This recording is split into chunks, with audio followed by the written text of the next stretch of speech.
10 seconds into the stream, you guys are already being weird. That's cool. What's up, Bill and Mott's again, and Jess and Skippy? How are we? Welcome to the stream. Glad to have you here. I was tired of Elden Ring too, Bill. I was really sick of it. But now we've beat Shadow of the Erd Tree.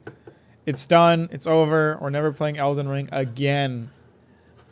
Unless Alyssa and I decide to do a co-op playthrough. Yeah, I kind of, my feelings on the DLC at this point are like basically the same as the base game. Like really good for like 80% of it, and then the last 20% is like kind of ass. Gotta say, Mecha Break, still thinking about it. I think if it fixes some things, I'll really like it. Man, the way Bill is talking about Mecha Break, it's like you're looking at Mecha Break and you're like, I can fix her. That's what it feels like to me. What's up, Ultra and Deficiency and Gone? How we doing? What's up? We got ourselves a truck stream coming down the internet super highway this evening, hauling oversized loads of entertainment. Damn right. Damn right. Can we get Patreon bucks to? Can we get Patreon bucks to a monitor behind the streamer that just shows chats you have to look back at us to read? I would crash the truck so many times if I had to do that. Have all those date facts gone to his cheeks? Are you talking about my ass? I mean, you guys saw the adaptation of video announcement short. I'm sad I didn't see the sunflower fight because I didn't get to make my joke. What joke? Make it now. It was kind of an ass fight. It was okay.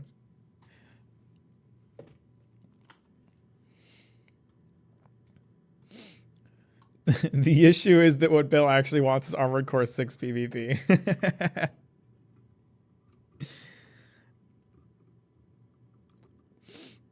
I bet it's Plant versus John May's joke. Is the sunflower slamming its face in the ground a Berserk reference?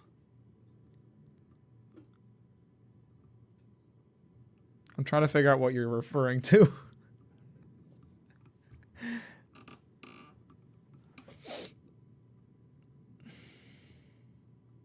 Yeah, welcome to the stream, everybody. Glad to have you here. My report on life is that the one priest with the square face. Oh, okay, gotcha.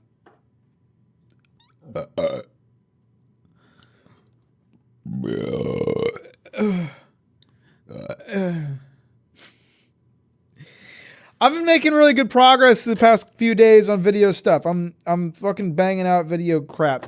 And for those of you that aren't on the Patreon, I just posted a write-up about Persona 3. So if any of you are curious about my thoughts on Persona 3, you can go there. The write-ups are basically like miniature video scripts, pretty much.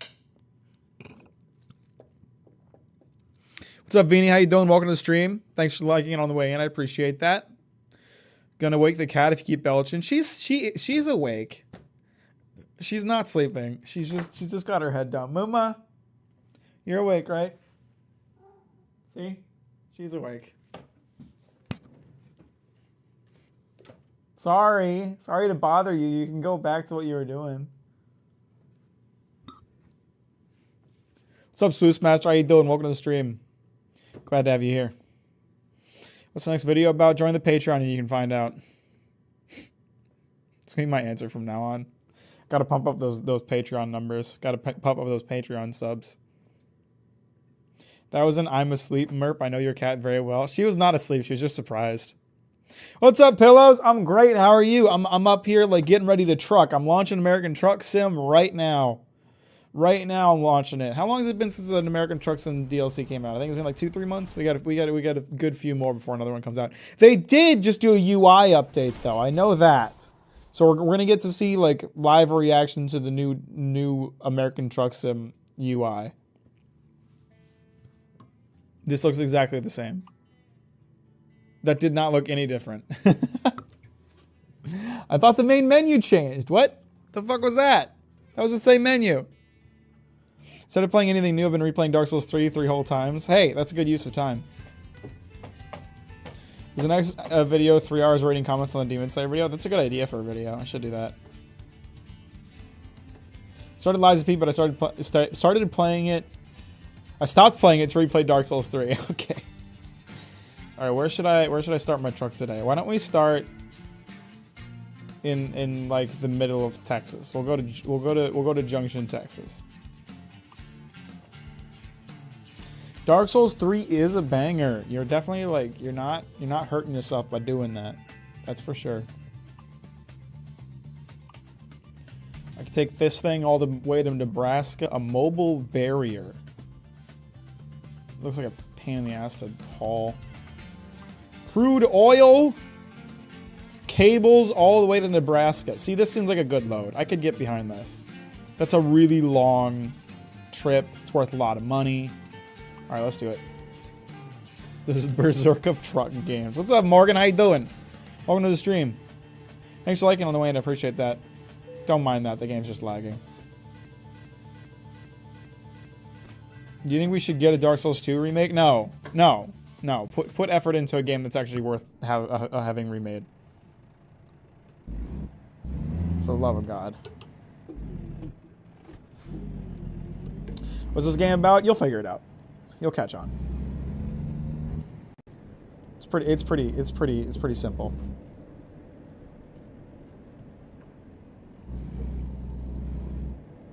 I gotta say that the Cyberpunk expansion is a certified banger so far. I still gotta finish it. I still gotta finish playing it. Dark Souls 2 is fine. No, it isn't. It's a bad game. It's not a bad Souls-like, but it's definitely a bad FromSoft Souls-like. It's pretty annoying because it's made me scared of playing the other Soulsborne / Souls-like because I'm scared I won't live up to Dark Souls 3. I mean, that will just, if that's the case, if it doesn't live up to Dark Souls 3, then it'll just increase your appreciation for Dark Souls 3. Then you'll love it even more. How about that?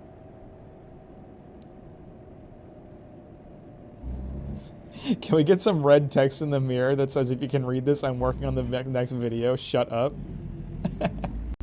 I'm just going to use, anytime anybody asks me video stuff, I'm just going to use it as an excuse to plug the Patreon. That's what I'll do from now on. I was surprised, I only got one fuck-ass comment on the short I posted about videos taking a long time. There was only one fuck-ass comment on that. Red light? What red light? Where was there a fucking red light? What are you talking about? And where is this GPS taking me? What's going on with the GPS? Okay, that's weird. So that person got him chat, sent him to jail. So I blocked that person who left that comment, but I honestly expected more comments like that, so that was nice. What's going on with the GPS? Did they break the GPS? Why is it being all goofy? Let me look at the map. What is it? Where is it? That construction site was where I was going for the job. That construction site, are you kidding me? Getting some bit crunch. I think I need to replace my microphone. It occasionally has some goofiness. And I think it's just old.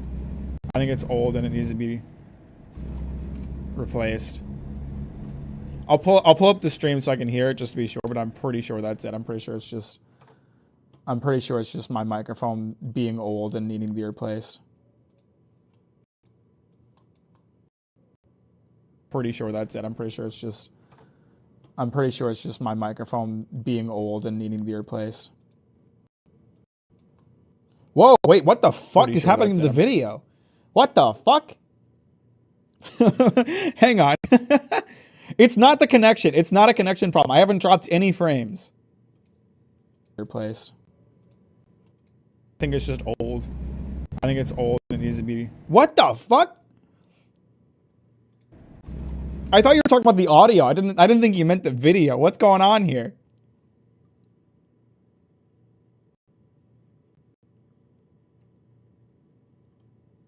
Is it? I think it's got to be a YouTube problem because I'm not dropping any frames. I'm not having any encoding issues. Okay. YouTube always gets mad at me because I stream at a really high bit rate. Maybe if I drop the bit rate, it'll improve the quality. I kind of don't know why that would work, but we'll try it. We're going to drop it down to 10K and see what happens. You guys let me know if that keeps happening.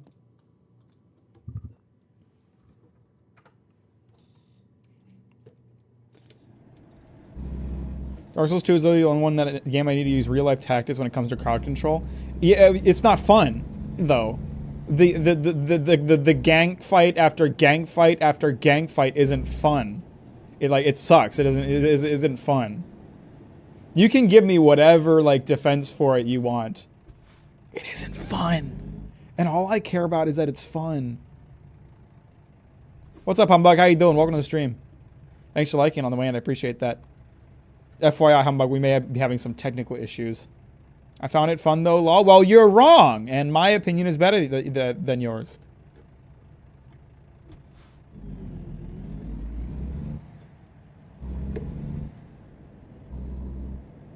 All right, are we still having weird glitchiness with the not saying you have to publish videos daily, but it's been 8 months since your last one. Do you have any plans for another one? Check the Patreon. I give updates every week. No, it's fine so far. Weird. I wonder if pushing too many bits to YouTube fucked it up.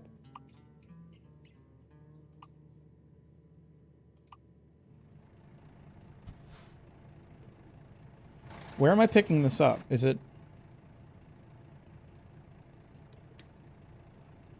It's that thing over there. Okay. I think I'm going to need to... How do I get over there? I'm going to go this way. I hit something. My bad. When I started reading JoJo Part 7 and I get the hype behind it now. Yeah, it's pretty good, ain't it? It's pretty well done. Did you watch Fully Cool yet? No, I have not. Someone just asked me about Free Run. I was distracted at the time. Skippy, you didn't have to delete David's message. He wasn't being rude about it. Which side is it's this side. David was very respectful about it, I think.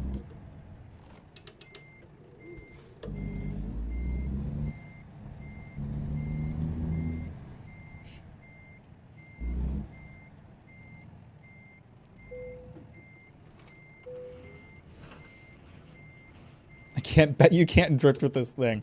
We're not going to find out because I am a very responsible driver.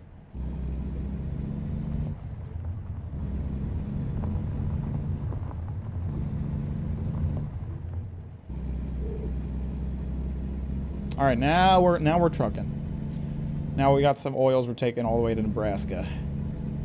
Give me your best Captain Mack MTG video scream.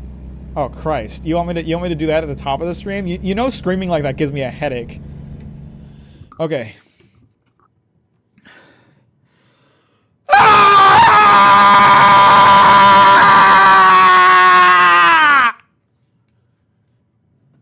Ugh, it recoils throughout my entire body. There's a pain that builds up right around my forehead and then explodes outward. It hurts.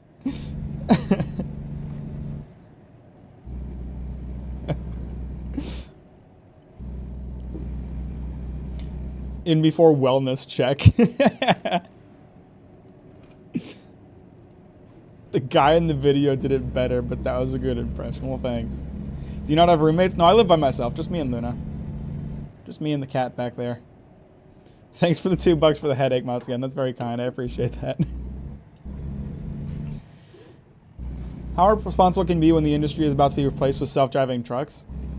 That's not my fault.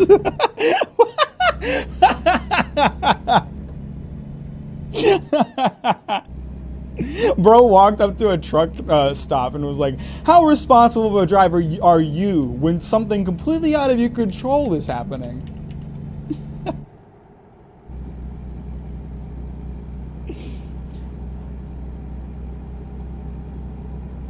Is Luna okay? She's fine.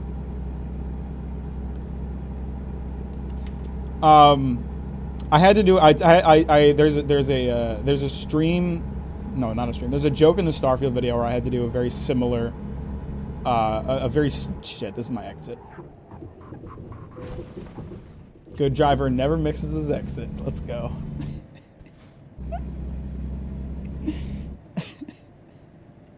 And Green's gonna get mad because that's not the quote. Shut up. No one likes your misinformation. No one likes your liberal misinformation.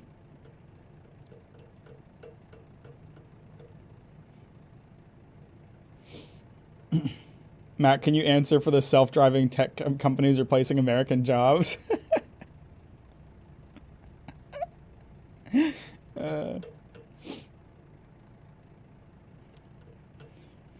Who's your all-time favorite villain in fiction? Never in my life have I been as wrecked as I am now.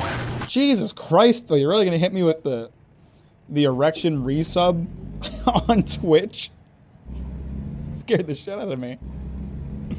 Thanks for the Twitch resub, Bill. Appreciate that. Maybe someday I'll start streaming on Twitch again. This isn't a super chat, it's a citation. You're paying me $10. Eh, what do I owe you $10 for? I'm keeping it.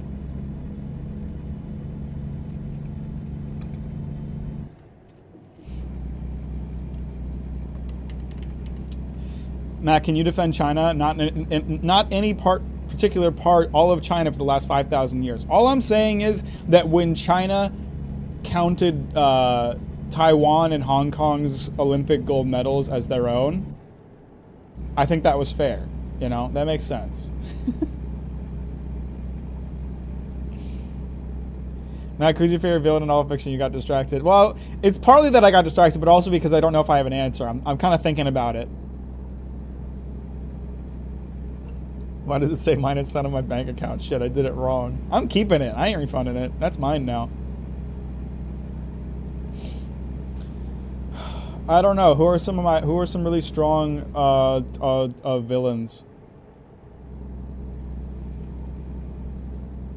I'm trying to like think of villains that like I understand. Doflamingo always comes to mind from One Piece because he's one of those villains that like I get why he is the way that he is. Never in my life have I been as wrecked as I am now. Thanks for the Twitch resub, Skippy. Because like Doflamingo is like so unabashedly evil, but you get it. You're like, I understand why he's like this. I don't think it's right. I don't agree with him, but I get it. You know. And I think that's like I like villains like that. I like the villains that I'm like, I hate this person. This is a bad person. I get where they're coming from, and I hate them. You know, that's like a good feeling for me when it comes to like dealing with villain characters. Never in my life have I been as wrecked as I am now. Once again, thank you for the Twitch resub or the Twitch sub. I don't think it's a resub. Maybe if enough of you sub to my Twitch that has been inactive for like a year and a half, maybe if enough of you sub to it, I'll start streaming on Twitch again. You never know. Could happen.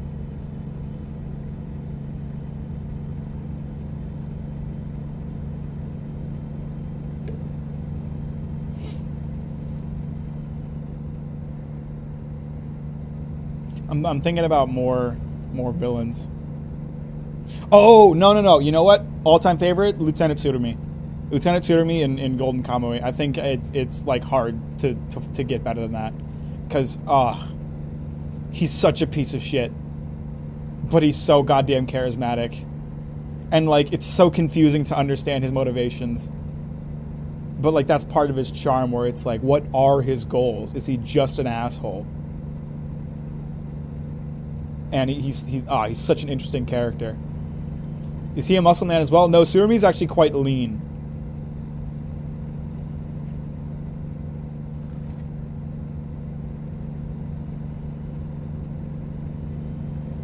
I wish we had channel points for maid outfit. Rest in peace. Tsurumi is hot though. He's just not muscle man hot. That's Tanigaki. Why are you guys going so slow? It's 75 on this road. Why are you driving not 75? I'm going to go ahead and pass you. Because you're driving like an idiot. And I'm probably going to make you slow down. Because I'm cutting in front of you I don't see anybody in front of us at the moment.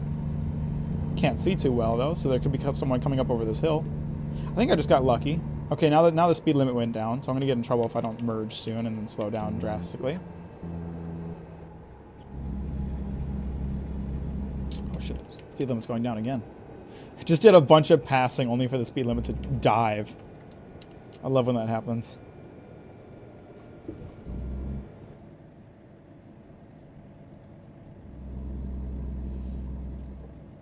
Hey! What's this guy doing?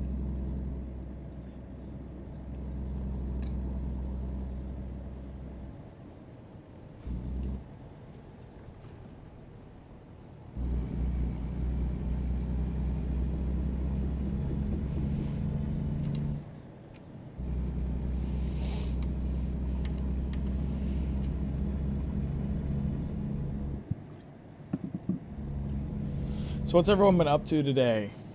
What have you guys been doing? What kind of foods you been eating? What kind of activities have you been engaging in? And how many of you liked the stream? Have you liked the stream? You better like the stream. If you don't like the stream, your mother won't love you anymore. And if your mother doesn't love you, then she never will. Playing Truck Driver Simulator like it's GTA? Am not.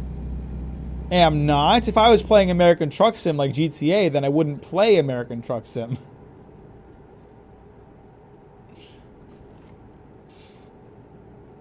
As someone that hates driving, this game's my horror game. Wow, Rances. Didn't know you were a truck racist. I love driving personally, so I enjoy this game. I've been drawing feet 24/7 because I don't know how to draw feet. Oh yeah, I'm sure that's the motivation. Oh, I don't know how to. That's why I have 4 sketchbooks full of nothing but feet pics. It's cuz I'm learning. It's a study. I promise. I walked 8 miles today. Where to? Just to school and back?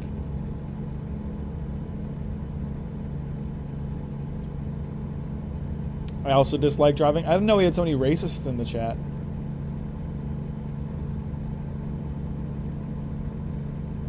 Why is everybody going below the speed limit?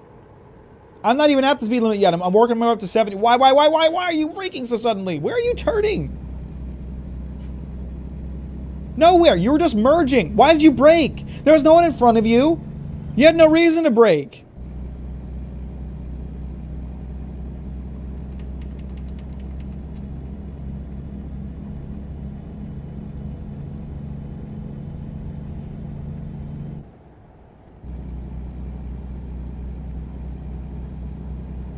Everybody's a worse driver than me. This is a fact. I always hate driving. What's all the driving hate in the chat? Driving's fun. And Max, since there has been a lull, can we finally address the allegations? What allegations are you referring to? You'll have to refresh my memories. You'll have to put it in text form. I also hate driving. Half the chat hates driving. Matsugen gets it. Matsugen's with me. Driving's lit. Driving's fun.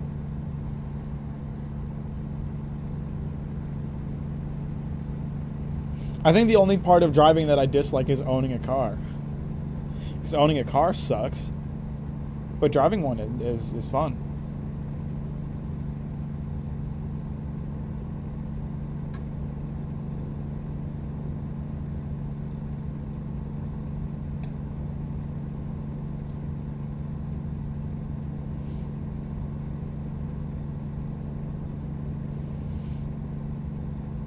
I'm honestly so glad I'm done with Elden Ring.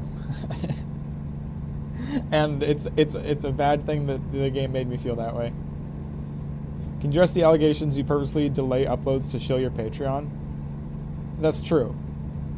That's true and funny.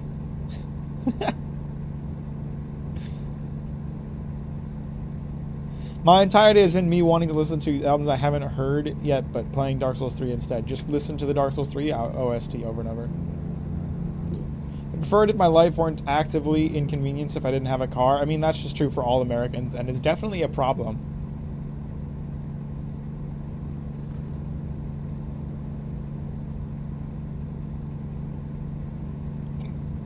I would not want to drive a motorcycle.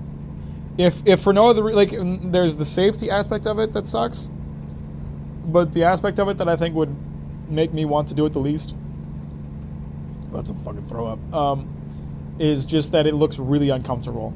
I don't know. I've never been I've never driven a motorcycle before, but like being in that like position, that like seated position for like however long you're riding, like exposed to the elements with a fucking helmet on your head, it just seems uncomfortable.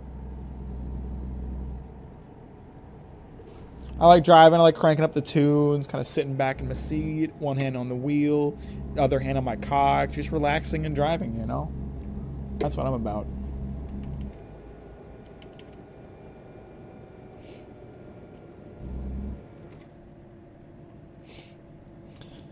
This is cute. Look at this little town center. Where am I right now? Somewhere in Texas? That's the Texas state flag. I'm still somewhere in Texas. I don't know where. They got a nice little like city building in the middle of this street. That's cute. That's nice.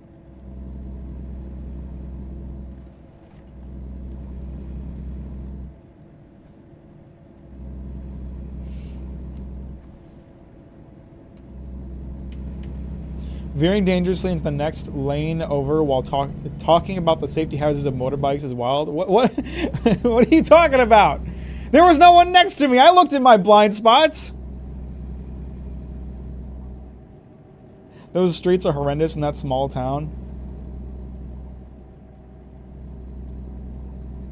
All right, everybody's doing a lot of backseat riding right now. I'm gonna need everybody to check the pin message that I didn't put up about no spoilers, no backseating. I don't want any American Truck Sim spoilers, okay? I don't know where I'm turning here exactly, but I know I am turning somewhere. Okay, there's a little turn off. Bye, pillows. Have a good day. Thanks for stopping by. Talk to you later.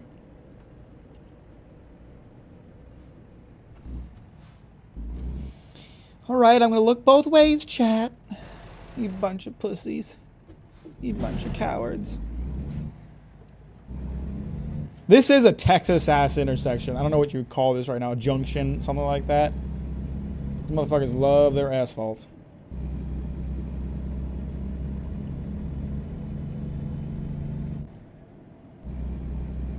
That's a nice sunset.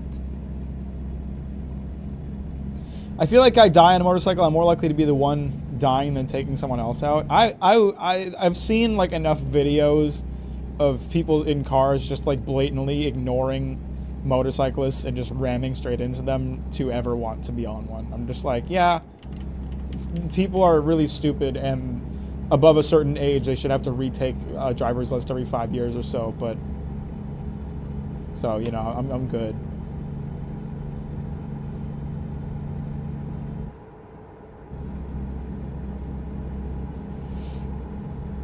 I wouldn't care about these 4 lanes if they didn't just slip through an entirely existing establishment. So, whatever. Now, I wasn't in my teens. I'm honestly surprised I wasn't afraid of driving. My brother's afraid of driving. He still doesn't have a driver's license. I don't think he ever will.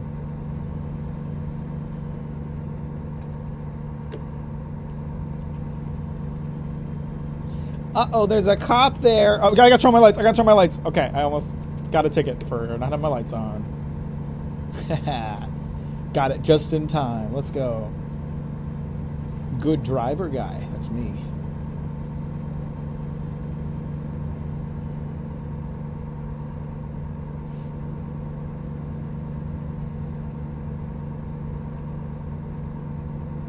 I don't find driving stressful personally. I guess driving can be stressful in like on unknown streets in like an unknown area.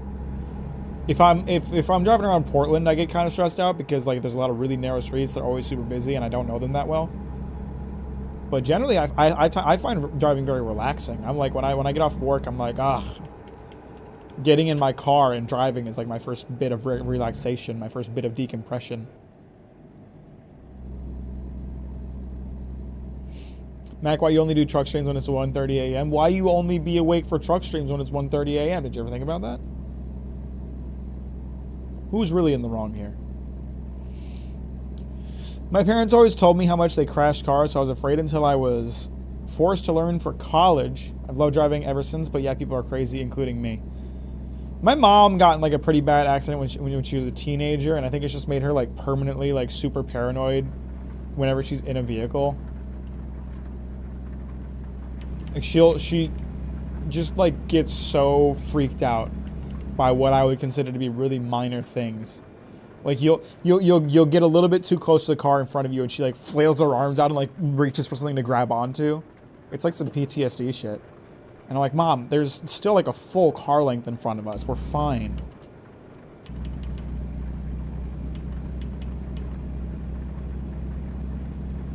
Oh, they got another construction stop sign here. I thought you just crashed every few years and got a new car then. That's kind of how my parents sold it too. That's actually insane. The number you just put, 40 cars. Once again, your parents crashed 40 cars. That's insane. But I kind of got that vibe too. The way like my parents or the way people talked about like car accidents, it felt to me like one of those things that like inevitably happens every few years. And I got into a couple car accidents when I was younger. I totaled one car. That was my fault. That was like my biggest fuck up behind the wheel ever. And then I got hit once. That was not my fault. So that was both of those were when I was 18. Like the two accidents I've been in were when I was 18. And so I had this mindset for years of like, there's gonna be an accident inevitably. But now it's been, I'm getting old now. It's been 8 years and I haven't been in any kind of accidents. Rip insurance premiums. Dude, don't even get me fucking started. So first of all, I lived in Michigan, which Michigan has a very stupid no-fault insurance law that makes it so everybody's insurance policies are just ridiculously expensive. So when I was 18, I totaled a car. Again, that was my fuck up. That was my mistake. I totaled my car and someone else's car and damaged another car. That drove up our insurance premiums. And then there was the accident that I was in that was not my fault. But the insurance tried to pin it on me. And then when they inevitably conceded that it was not my fault because it wasn't, they still jacked up our premiums. So for 3 years, from ages 18 to 21, I was paying close to $300 a month for car insurance. Every now and then I think about how much money I unnecessarily spent on car insurance, and I just like shudder, thinking, man, I really wish that was in my savings.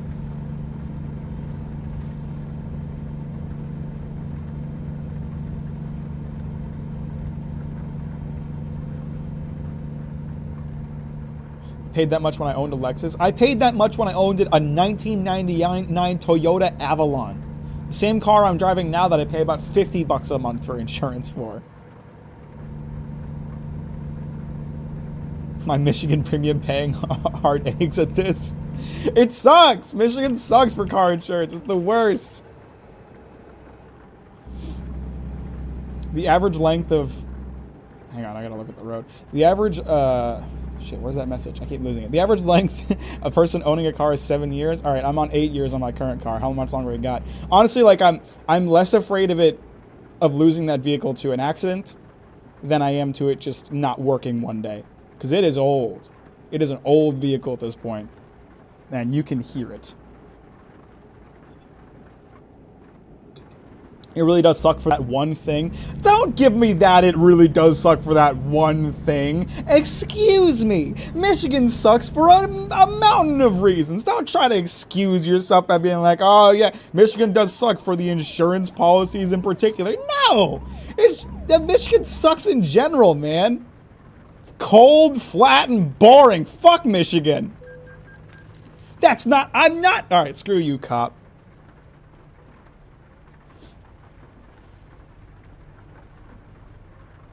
I hate Michigan.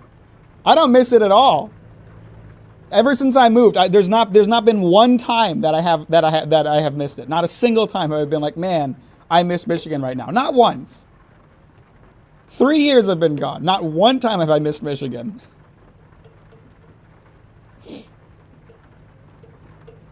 Doesn't Michigan have all those lakes? Yeah, it's surrounded by the Great Lakes. Do you do your oil changes on time? Yeah, I mean, sometimes it gets delayed by like 100 miles or so just because I'm lazy, but it's fine.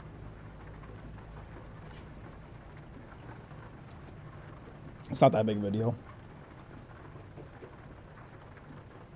Cold is good. No, it isn't. All you people, all you cold lovers, I hate the cold. I hate being cold. I can live with being hot. I can live with being hot. I'm fine with it. Dusk Sin, subscribe to the Patreon if you want to find out where I'm at with videos.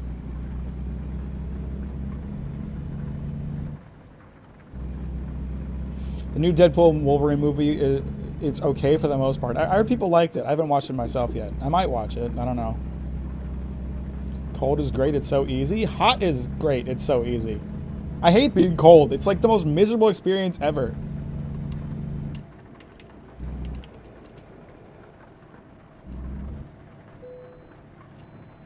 Yay! I can bypass the way station.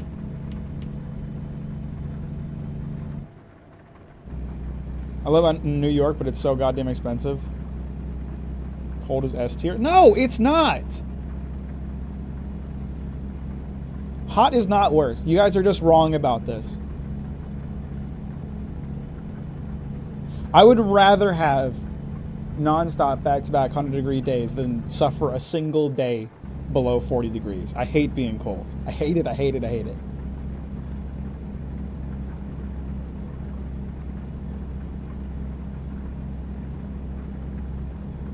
I can wear more clothes. Oh, I can put on more layers. Yeah, you want to be like fucking Ralphie from the Christmas Story, barely able to move your limbs because you're wearing so many layers? That's what the cold is like for me. I have to wear so many layers that I'm no longer comfortable. It is not even remotely comfortable to wear 80 layers of clothes just so you can have a basic normal temperature. It sucks. And even then, it fucking permeates. It permeates through. It's not enough. It gets through. Mack is just weakling out. No, I'm skinny. All you fat fucks with all your insulating layers don't understand what it's like to have the cold pierce your skeleton. That's right, I'm calling every single one of you in chat fat because you like the hot, you like the cold.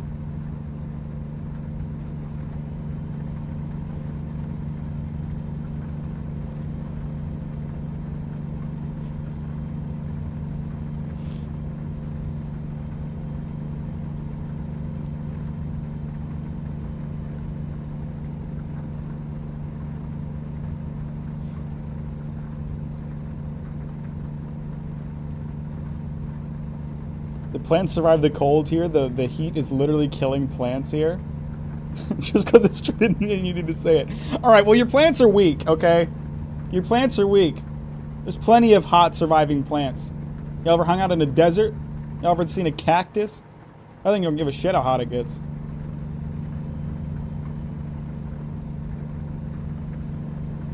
Being cold while trying to sleep is much better than being hot than burning while you're trying to sleep. You're not wrong, but I just don't think it bothers me that much. I don't have issues with that.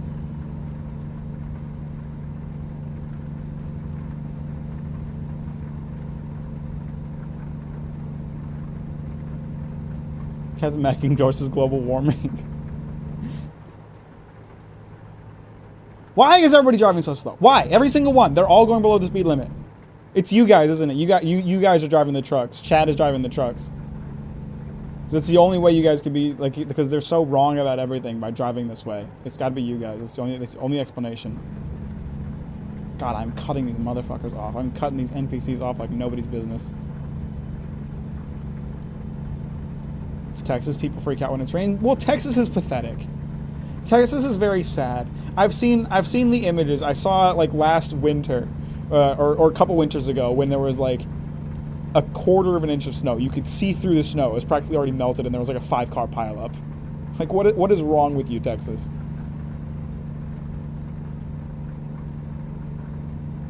It's too hot. That's why they're driving slow. I'm sure they have AC in their cabins.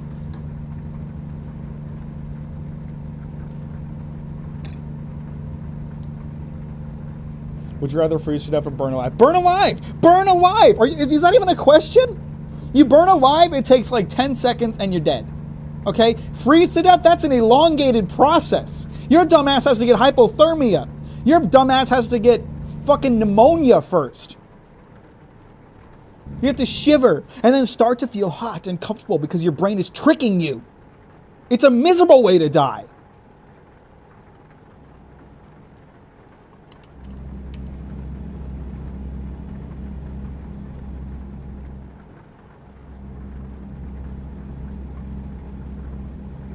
So many people don't replace their tires on time or because it rarely rains. People think, oh, the road is slick, better slow down to under 20 speed limit. That's sad. Not true, Mac. Darth Vader was burned alive. He's not fucking real.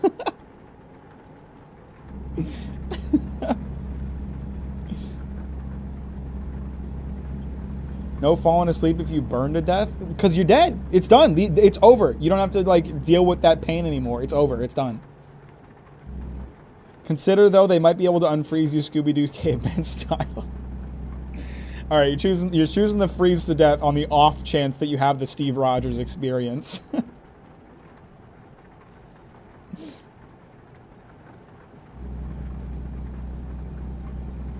He's real to me, Mac.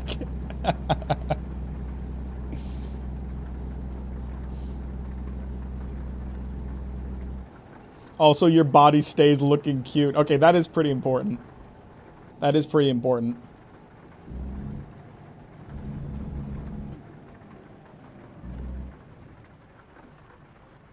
Better than no chance? I assumed the discussion we were having was like, you are going to die from this.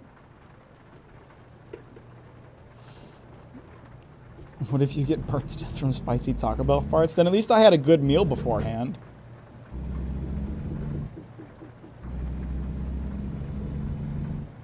Think how good truck streams will be in 100,000 years. 1,000 years, it'll be like a full body experience. It'll be able to, like, it's not just VR, so you can feel the road beneath your wheels.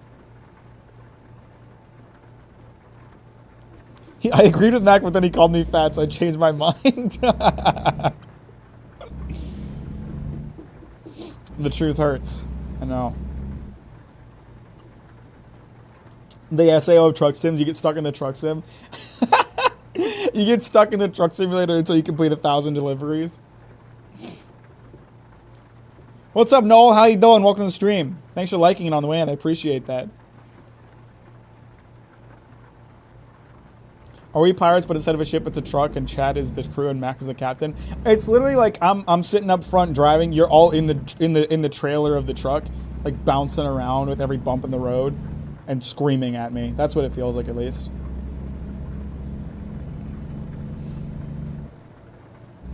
Dude, Mac, that full MechWarrior 5 sim rig, we're so close. I would love to do, like, when I get enough money, just do like a truck sim setup where the whole stream background looks like we're in the cab of a truck. God, that'd be lit.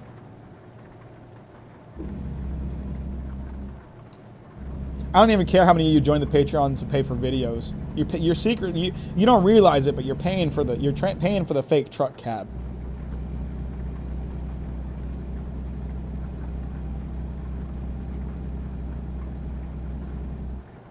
I agreed with Mac, but then he called me a slur and slapped my puppy. I don't remember that. No comment. I don't recall.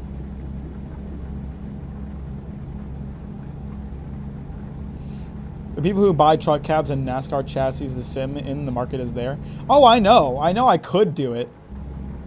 I know I could do it. But man, it's like one of those things that like I feel like I need to dedicate an entire room in my house to doing that because you're not moving the cab of a truck on a regular basis, you know? I can't just move that out of the way when I don't want to use it. And I only have 2 rooms in my house. 2 rooms in my house. And one of them is for jerking off and the other one is straight for streaming. So can't really put a truck sim. Can't really put a truck cab in the goon cave.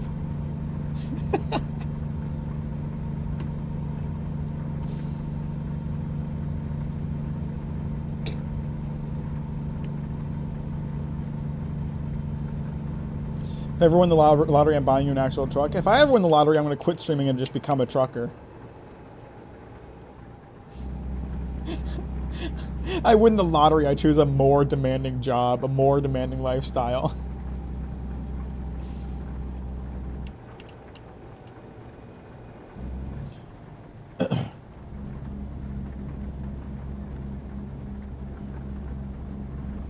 Put it in your yard. You get a real. You think I have a yard?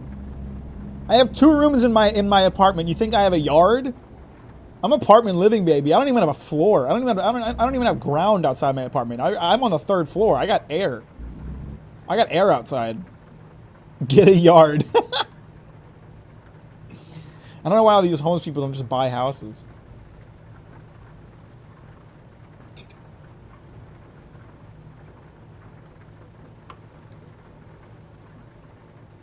Put it on the roof.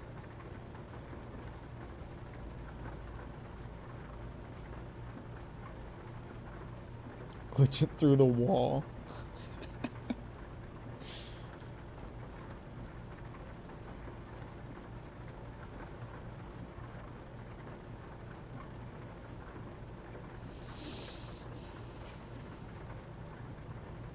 Is it still raining? It is still raining, I think.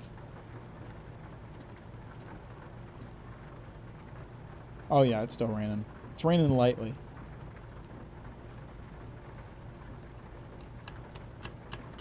You don't got air either? Damn, Noel's gonna take away my air rights. Noel's gonna suck all the air out of my home with a vacuum.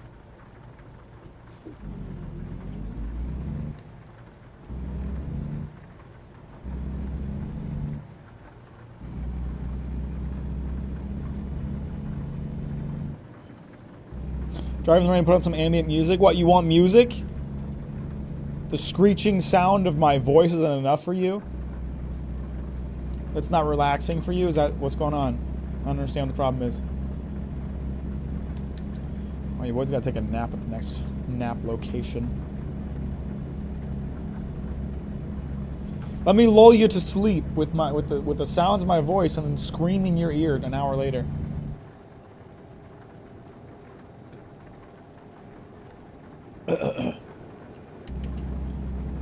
Anyone seen Punchline? That anime where for kids sees panties the world will end? Man, I watched that like years ago. I don't remember it. I don't remember it. That was a long time ago. One screeching sound of country music. Sing something, Mac. What? No. No, I refuse. Bring out the audio copyright, boys. You want me to get really close to the mic and scream audio jungle every few minutes? Bro, is there an option for drunk driving? Yeah, if you like get a bottle of Jack and start drinking it. There you go.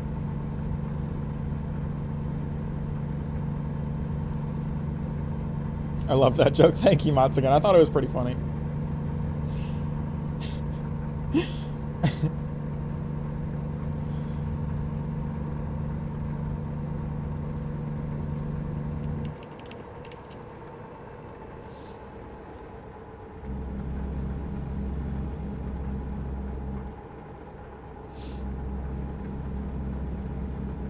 How about if we donate enough?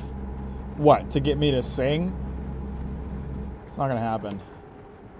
Listen, I sing on my own terms, not when you ask me to. I sing for myself, not for any of you.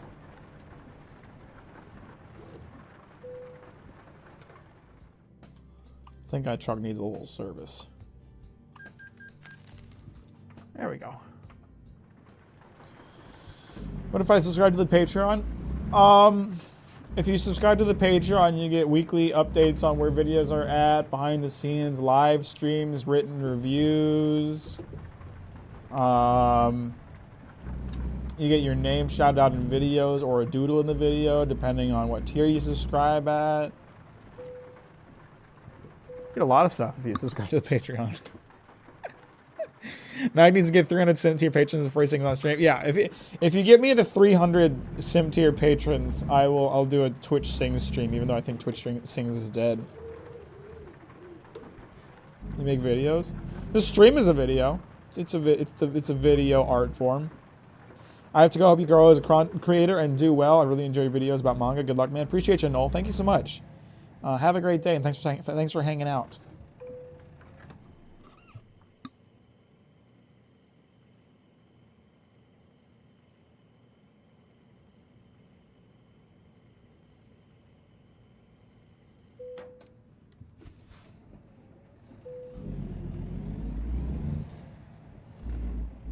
Let me just scooch on past here. There we go. Yep, just drag the wheel past that.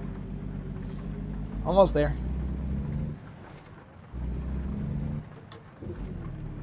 Shit. The lack of country roads. Mac, the stream needs you to sing country roads. Why country roads? You guys, like, you're kind of trucking racists. You're being trucking racists again. You're like, trucking country music. Hashtag not all drivers. Got it? God, this chat. Really behind the times, guys.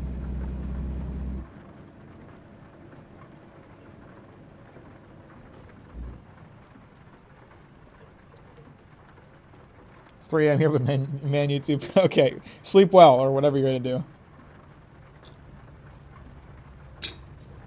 Atmospheric black metal.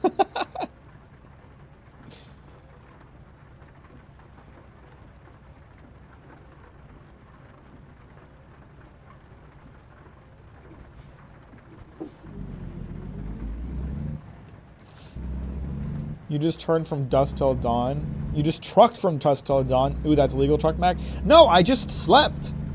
When time magically advanced to morning, I was sleeping. I wasn't trucking.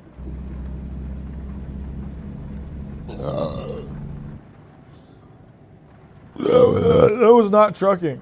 I was not trucking just there.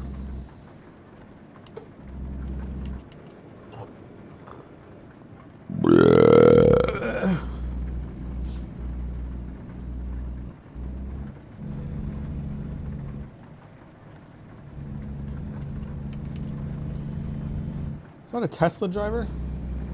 Look, like maybe we wouldn't be so truck racist if you truck never stop hitting anime pro tags. You creating too many isekais. You watch them, don't you? Do not bite the hand that feeds.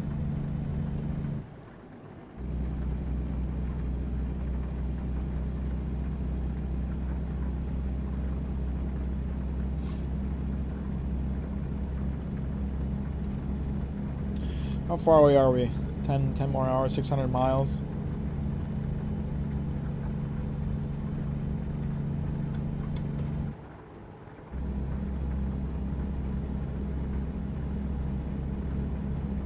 This whole stream is just a trucker in search of the anime protagonist is supposed to deliver to another world. This entire stream is a schizophrenic trucker bringing cable across the country while talking to his invisible chat members. Since you all are all AI generated after all.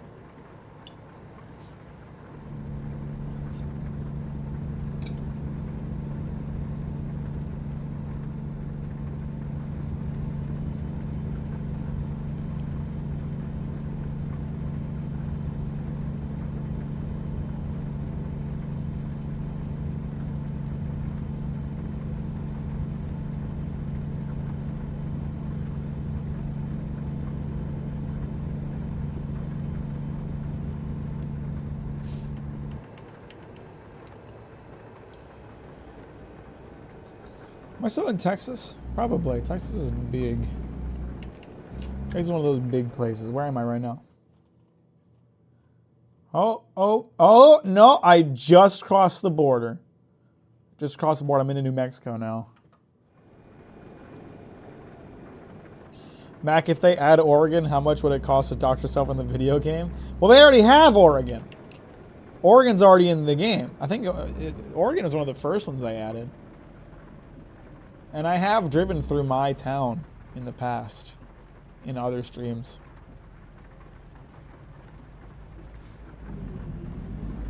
I think I did a stream. I can't remember. I think I did a stream right before I moved to Oregon. I did an American truck stream where I like simulated the drive by driving to Oregon in the game. I couldn't drive, I couldn't drive from Michigan to Oregon because Michigan isn't in the game yet, but I did like do a driving to Oregon stream, I think.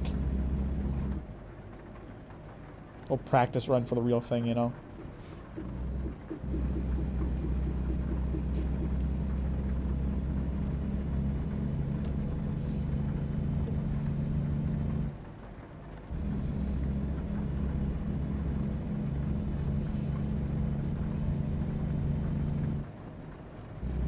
New Mexico? Is it better than the old one? I think if I say it is, I'll get called racist, so I better not say anything.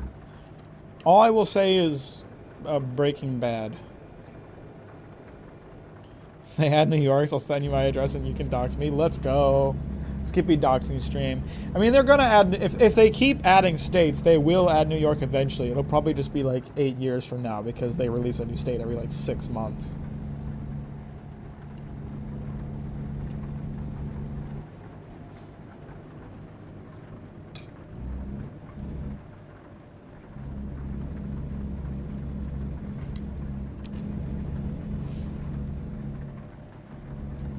I can't wait for that day. I will continue buying the new state DLCs at full price as soon as they come out.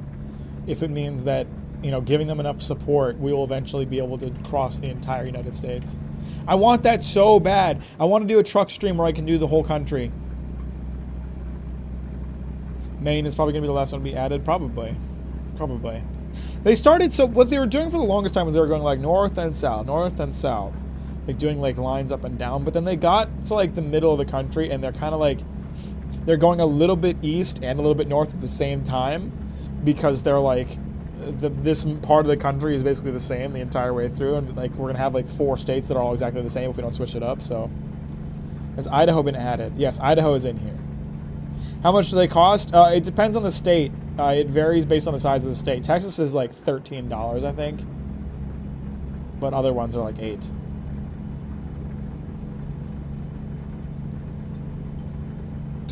I can show you guys the map of everything that's been added. So if I remember correctly, the game launched with just California, Nevada, and Oregon. Actually, Oregon may have been a base state. I don't remember if that one got added later. It's either that or it's California, Nevada, and Arizona. They've added Washington. They've added Washington, Idaho, Montana. Utah and Colorado. That's Utah. This is Colorado. That's Wyoming. Texas. That was a big one. Oklahoma. Nebraska's up here, and this one is fuck. I don't remember. It's one of them. That's for sure. But yeah, so now they're currently working on not Louisiana. They're working on Missouri. This is Kansas. That's what it is. Kansas. They're working on Missouri.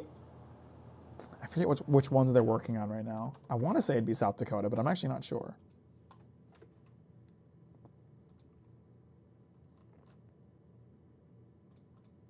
So they're working on Arkansas, Missouri, and Iowa. Iowa, really? Yeah, okay, so they're doing Iowa, Missouri, and Arkansas. I think. Do I have my states wrong? Whatever. So they're starting to push west instead of north. They were going north for the longest time, now they're pushing west. So I think like eventually like their releases, the time between releases is going to like reduce because these states are a lot smaller than these states. Like they've already done like almost the majority of the country. And these states just get smaller the further east you get. That's East, Mac. I know. I'm looking at the east. Did I say west? I meant to say east. I think when they get up into like these areas, they'll start releasing like packs of states because they do that with Euro Truck Simulator. They release like packs that represent like a few different countries all at once. So it wouldn't really make sense to do like a New Hampshire DLC because it's fucking tiny. But if you did like New Hampshire, Vermont, Connecticut, Rhode Island, and Massachusetts all as one, that would make sense. It would make sense to do it that way. Why would you want to drive in Missouri? It sucks here because I want to drive across the whole U.S. It's so funny, like when they announced like the Nebraska DLC, a lot of the comments were like, "Why are you gonna make a Nebraska DLC? There's nothing in Nebraska." And it's like, yeah, but they're not just gonna not do Nebraska. What do you think, you're gonna drive into the border of Nebraska and teleport past it? You got to be able to drive the whole thing. That's the point.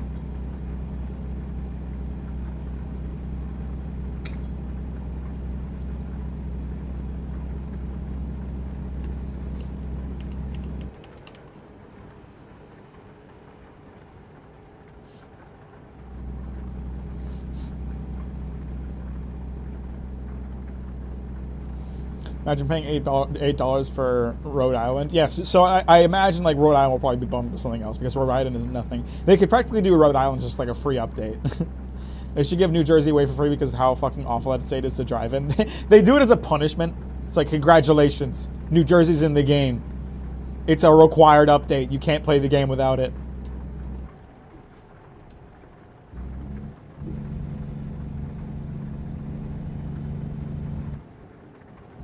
What's a nice drink of choice? I got a nice Bundaberg ginger beer. That's a classic right there. That's a good ginger beer. That's that high quality ginger beer, man. It's that Aussie shit. What's up, Bork Laser? How you doing? Welcome to the stream. Thanks for liking it on the way in. I appreciate that.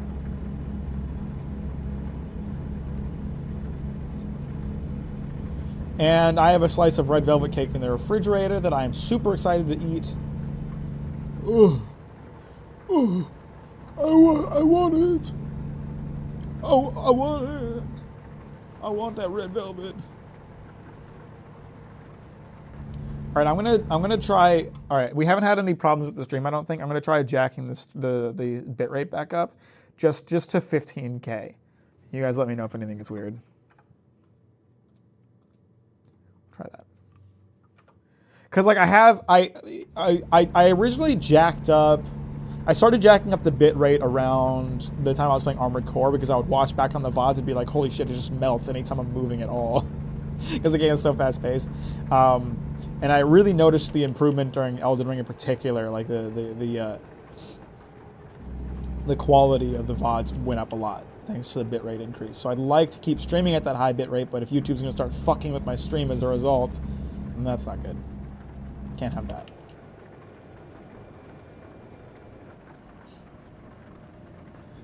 Mack back in the Mack. What's up, Rosalie? How you doing? Welcome to the stream. Glad to have you here. Thanks for liking on the way in. I appreciate that. I just came back from watching some of your shorts, Ancient Dragon Man. That was a fun one. That was a fun short. That was a fun. Remember those? Remember the beginning of the Elden Ring DLC when I was having fun and enjoying it? Eventually, a few weeks down the road, my feelings towards the DLC are going to dissipate, and I'm going to look back on it more fondly. But right now, I really am not don't have very positive thoughts about it. If their ending was already to be authentic, we need a poorly managed lanes and road rage mechanic. I mean, if they want to do Ohio correctly, then they need to hard code every NPC in Ohio to drive 10 miles below the speed limit.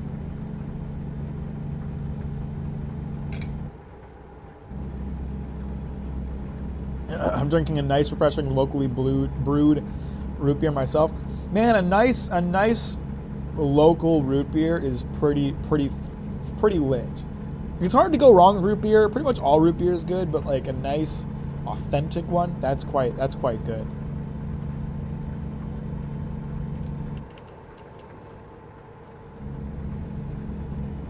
I think the issue is that you accidentally went to the best area of the DLC right away. I did. I fought the best boss in like my second stream.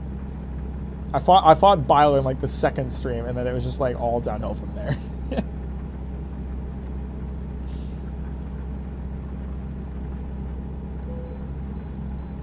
I don't want to go to the way station. I don't want to. Where is it? Is it up here? It looks like I have to pull into the ramp for the next... Excuse me! Guy was coming right at me. This root beer has honey in it. Ooh, that's a nice addition.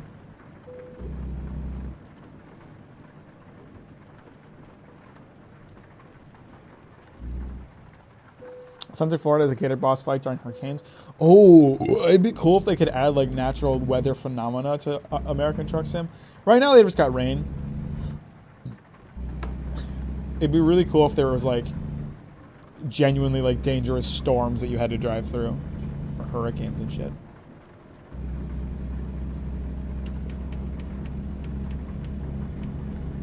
Or blizzards. I hate driving through blizzards in real life, but driving through them in a video game can be fun.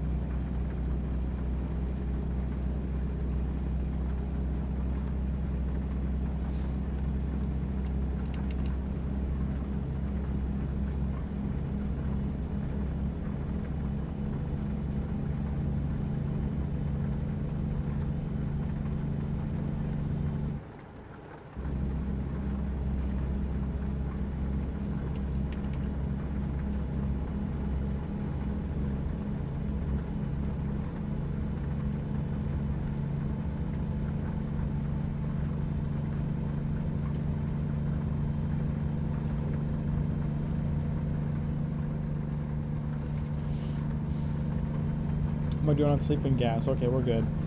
I got 8 hours of driving left. How much time do I have left on the job? 28 hours. Okay, I think I'm going to need to sleep sometime before I reach the destination. I have plenty of time to do so, so that's good.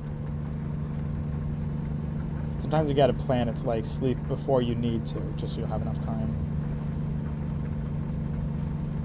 They should add geese. Those birds are fearless. They should add animals for you to either run over or avoid at your own discretion, and a karma system that goes up or down depending on whether or not you tried to avoid hitting the animal. And the karma determines whether or not the people around you are good drivers or not. And I'm full of good ideas. They should hire me for the dev team.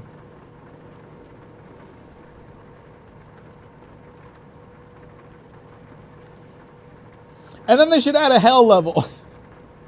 A hell level that you go to if you get into an accident with bad karma.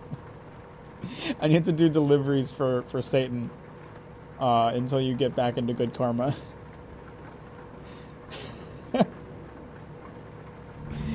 Hell Trucker would go hard. Hell Trucker would be a fun game.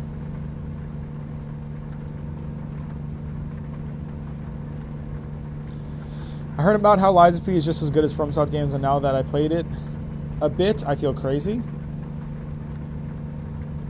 I mean, it is. Genuinely, like, it...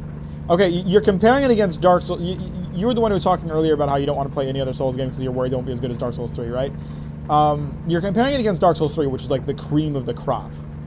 But if you're playing Lies of P after playing Dark Souls 1 or Dark Souls 2, or even Demon Souls, you're like, holy shit, this is like on par or better with FromSoft's work. Lies of P is definitely better than Dark Souls 2, I'll tell you that much. It's definitely better than Dark Souls 1 as well. Demon Souls, I don't know. Demon Souls is pretty good.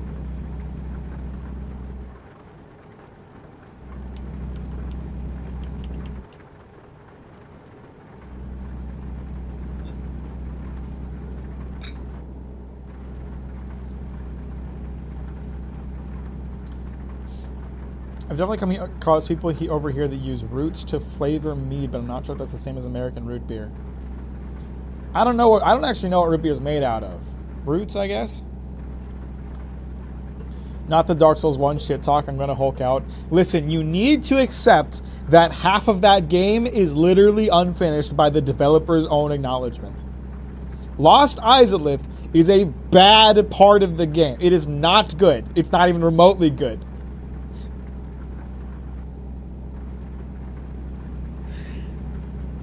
The Crystal Cavern?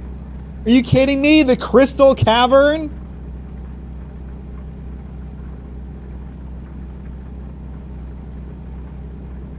You're right, that's why I always quit the game before that area. I played the best one first. In my opinion, in my humble opinion, Dark Souls 3 is the best. If you want to play like a similar quality game, I put Bloodborne and Sekiro like up at the same quality tier as Dark Souls 3. I like Dark Souls 3 best out of those three, just for my own preference. But Sekiro and Bloodborne are like on par quality-wise. Elden Ring is really good but has some flaws. Demon Souls is really good but has some flaws. Dark Souls 1, only about half of it is really good. And Dark Souls 2 is ass. I don't ever want to play that game again. I'll probably have to play it again, but I don't want to play it again.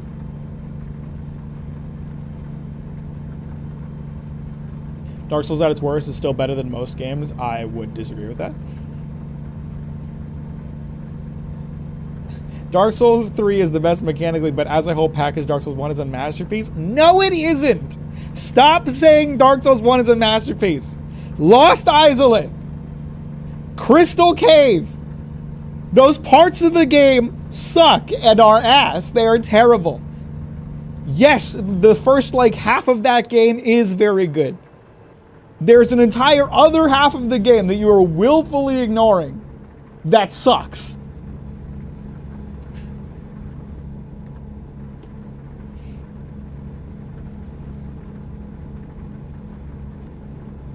Undeadburg, that's really good. That's really fun. That's really cool. Tomb of the Giants makes me want to die.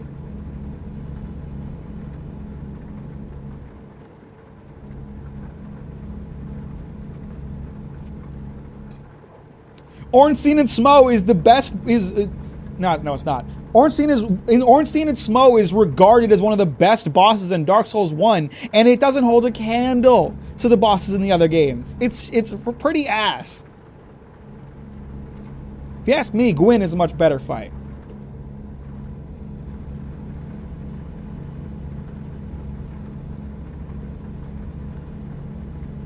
They do Ornstein and Smo, my favorite boss. Uh-oh.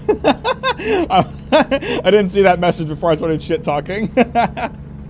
I'm sorry, Rances. Ornstein and Smo is a bad boss. It is not good.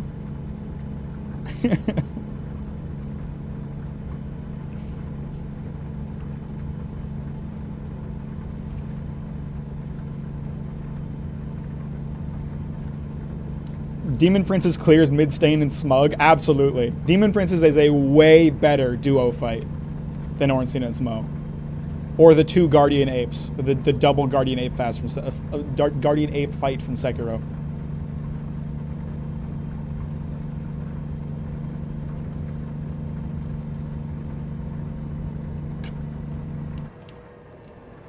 Ornstein and Smo is just wait and walk backwards in a circle and wait until finally you maybe get an opportunity to fight back. The second phase is way easier than the first phase because you don't have to wait constantly for there to be a magical opportunity to let you attack back. It's not even hard, it's just a matter of patience.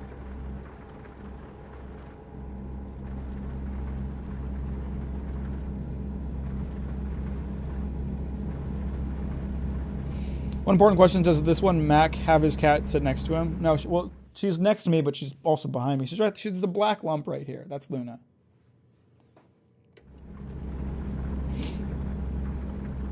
It was really funny watching Lacey fight them. She was not having a good time with that. She hated them. I'm just not as swayed to enjoying something just by the moment-to-moment gameplay. Like, Dark Souls 3 is a better game mechanically, but I literally never think about it. Dark Souls 1, I never stop thinking about it. I don't know what to say. I wouldn't really call that, like, an argument against it as much as it is just, like, a vibe thing. Like, you just like it more rather than it, like, being better. I don't know. What's up, Dirk? How you doing? Welcome to the stream.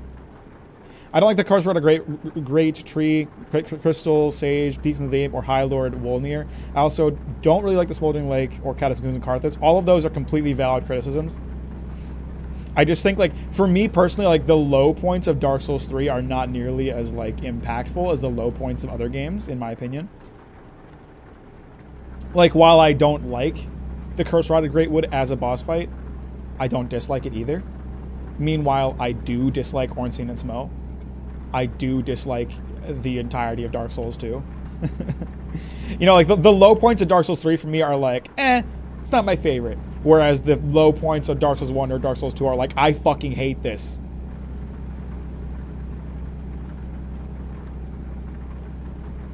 That's fair, I'm not trying to win. I mean, that's fine. I was just saying, I was trying to respond to it. It's not a matter of winning or losing, it's all opinions at the end of the day.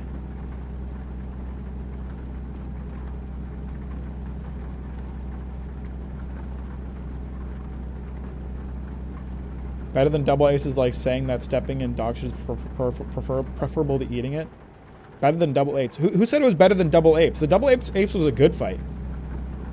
Double apes was a well-designed fight. They had a really good mechanic where, like, if one of them is attacking you, the other one kind of hangs back and maybe hits you with ranged attacks. They're designed well so you don't get, like, hit by too much unfair bullshit. Jokes aside, I just really love the design of Ornstein and Smo and the betrayal. Just cool. I will have to agree with the fight itself is a lot of waiting. Yeah, I mean, I think they're a cool design. I just think the fight itself is mechanically pretty bad. I will say I don't really fuck with most of the level design in Dark Souls 3 compared to 1. 3 is definitely a more consistently quality experience. The lows aren't anywhere near as low as Dark Souls 1. Yeah, and again, that's one of those things that just comes down to a matter of opinion. Like, for me, I don't really care about the interconnected world thing as much as other people do. I get why people like that in Dark Souls 1. I just don't personally care about it that much. I would take the ability to teleport through with the bonfires over the interconnected world, because I think it's a pain in the ass to have to like walk back to Andre anytime you need a repair or an upgrade. I hate that. I think FromSoft could absolutely build an interconnected world and do teleporting bonfires. They're not like mutually exclusive the way that people tend to treat them like. So, you know, for me, I'm like, it doesn't bother me that much that they don't do that too much anymore, because I'm like, I prefer what we get instead.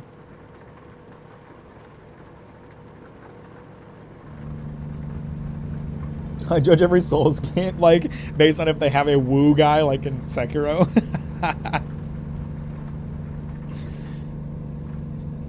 I'll say pyromancies are boring in Dark Souls 3. I say that just coming off a pyromancy run. I also did a pyromancy run, and it wasn't great. I had much more fun with my combat miracle build that I did on stream.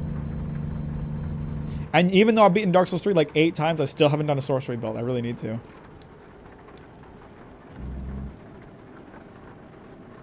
Bloodborne did a pretty good job having both. Yeah, Bloodborne did a really good job having both. There's like several levels that are like very interconnected.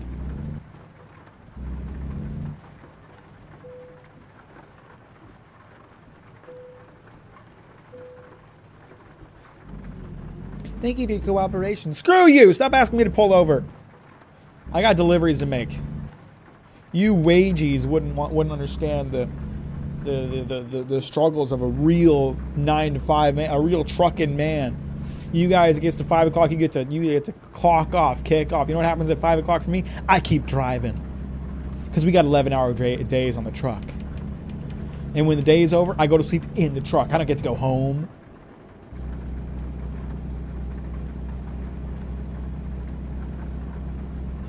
Breaking Mack enjoys Ape Gang Parliament in disarray, but it's a well-designed fight. I'm sorry, I don't know. I really don't know what to tell you, to be honest. Like, the apes are a well-designed fight. There's a good like programming there that controls their AI that makes it so you're only really dealing with one of them at a time. You're not really getting fought by both at the same time, because one of them will always hang back, and then they'll like swap. So that's fine. I'm fine with that. What I don't like is like with Ornstein and Smo, where you are their direct target, and there's always one, and you think like, oh, Smo's the slow one. You can get him away from Ornstein and then beat up Ornstein. No, you can't, because Smo will run at you. You really can't break them up. They're constantly on you. It sucks. It's well designed because you can skip and move on to better bosses. It's not a bad boss. You're not telling me anything that's wrong with the boss. You're just telling me you don't like it. You haven't said anything that's actually wrong with it. Bloodborne goes hard, but I don't play it as much because it's too scary. The strongest pyromancers are just variants of fireballs, so while there is a little bit of variety, you're basically going to use a fireball for most of the game. Yeah, pretty much. It's like sorceries in Elden Ring. Every pyromancy is just a variation of a different pyromancy. I was dreading fighting the Twin Princes and the entirety of Archdragon Peak by the time I got to Lothar Castle. Those are both, like, good, I think. Oh my god, I was just at a way station! Can you just call the guy from the last way station and ask him about my truck? I was at a way station like a mile back. Why you make me stop at this one?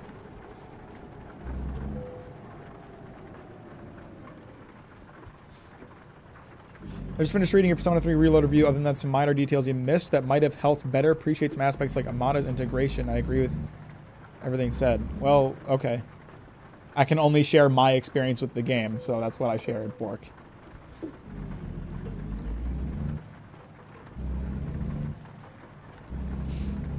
Dark Souls 1 is definitely not like the boss fight game. Yeah, there's a different design philosophy for sure.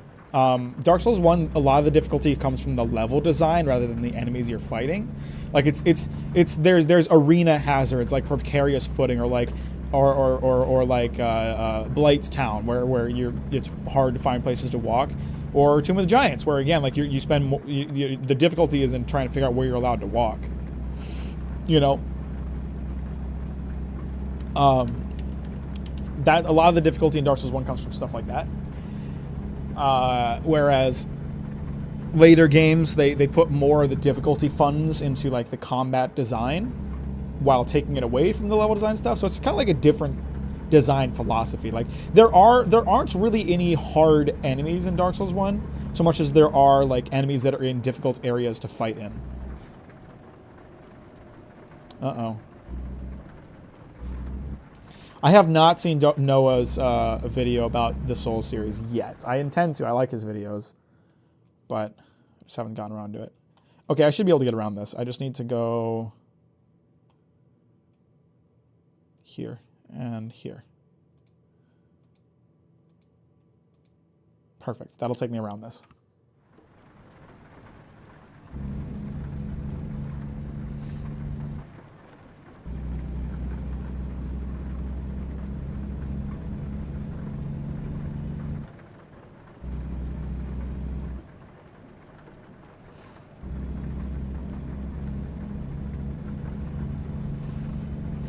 Combat in Dark Souls 1 is like utilitarian, sorry, and simple and nice, but it feels almost turn-based compared to anything post-Bloodborne. Yeah, absolutely.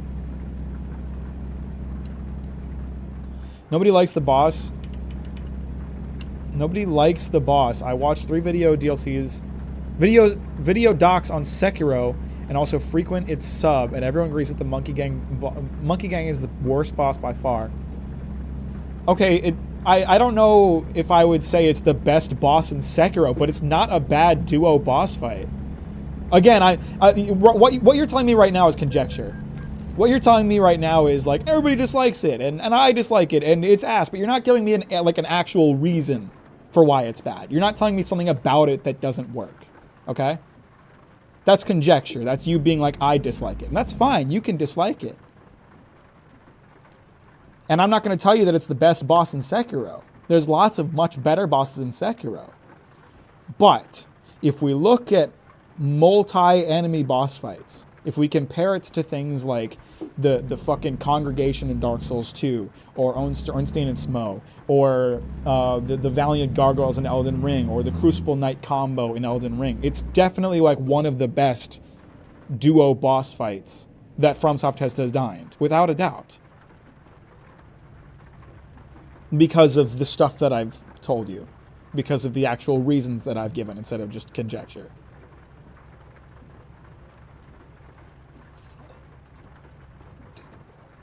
I want to give a PowerPoint presentation to my non-gamer friends about the level design. Reddit has spoken. I don't know how other people feel about it, but I genuinely like Far On Keep, even though it's just annoying swamp area that everyone hates. I think Far On Keep is one of the it's definitely like in terms of poison swamp levels in FromSoft's wheelhouse, it's not the worst one. It's all right. I think like something that I enjoy about repeat playthroughs of Dark Souls 3 is discovering that like the laid out path, the like pathway that FromSoft kind of suggests you go down is not like the good way to go around Far On Keep. You just gotta just dive into the swamp. You avoid the road entirely. Just go into the swamp. It's so much easier if you just go around. It's really late so my brain don't work, but I'll think of a good argument next time. Okay. All right. You do you. At the end of the day, it's just my opinion. You can disagree with it, but it is, is it an amazing boss fight? I don't know. Is it one of the best duo boss fights they've built? Yes. Absolutely.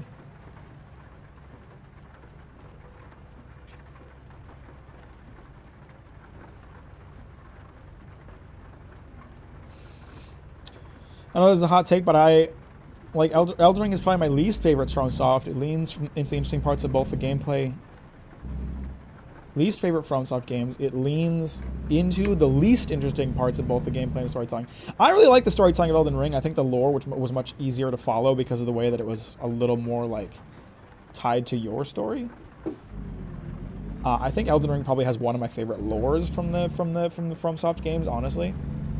But there are definitely qualms I have with the game, mostly to do with like difficulty scaling and late game boss design and just bloat of the game.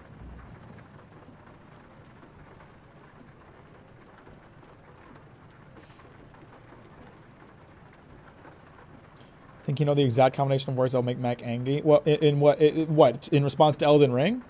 Much milder response than I expected. I'm not like a big Elden Ring defender. I have my problems with the game. I think it's a really good game for the most part.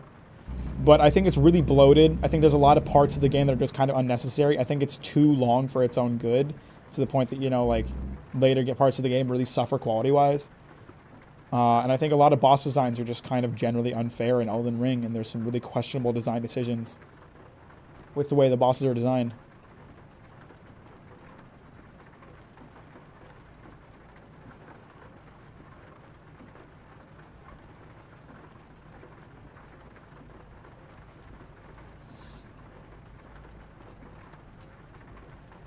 Mack, how do you resist the urge to just plow everything with your truck? It's a good question. What the fuck are you guys doing? Both of these jackasses are like, okay, I don't have the right of way. I'm going to go ahead and go. Even though there's a truck here.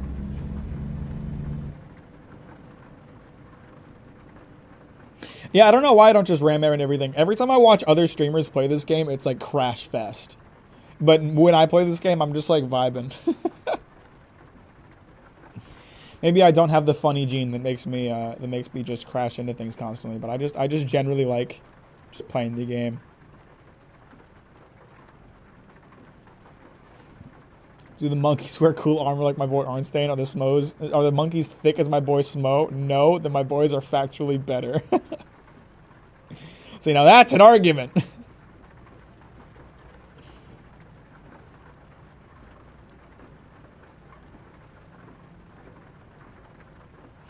I couldn't hold back on the simulation test on driving school and just started playing Burnout on it when the instructor wasn't looking. You got a driving simulation game in driving school? What the heck?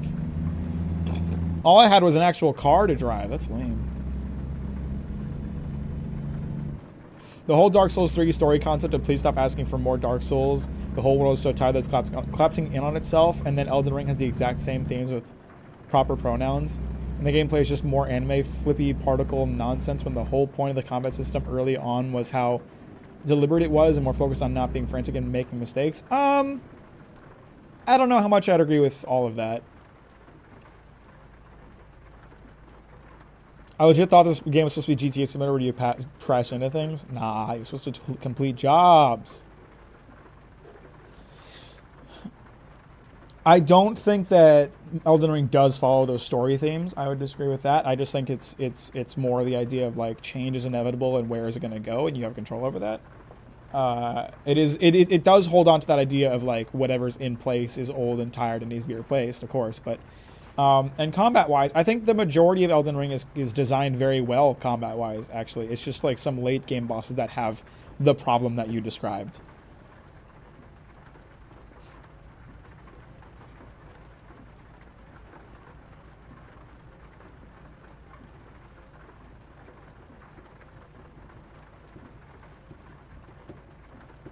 Now it's just like dodge runs and builds. That's why I like Bloodborne more.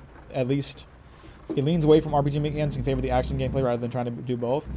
I think the build thing kind of depends on how you play the game. Every time like I look up like when I like looked up like tips on how to fight like consort with Rodin, everybody was like, oh, use this equipment, use this equipment, use this equipment. I'm the kind of guy who uses the same equipment throughout the entire game, and if there's a boss that's like tough to beat with my equipment, I figure out how to do it. And it kind of depends on your play style. I made a build in Elden Ring and I stuck to it, and I beat every boss with it. So I didn't need to do any of that like build crafting stuff. I had my one build and I focused on it. Part of my barometer is how easy it is to get twinked by invaders, which I Didn't have nearly as much of a problem with in Bloodborne. Okay, see that's a problem I can't identify with because I just hate PvP in the Souls games and I never do it. So that's like an aspect of the game that I'm not gonna be able to comment on because I don't think I've done a single invasion or anything like that in Elden Ring. No, you know what? I did a couple, but I hate PvP, so I don't do that. I'm glad that Elden Ring made it just optional instead of just forcing you to do it if you have Ember.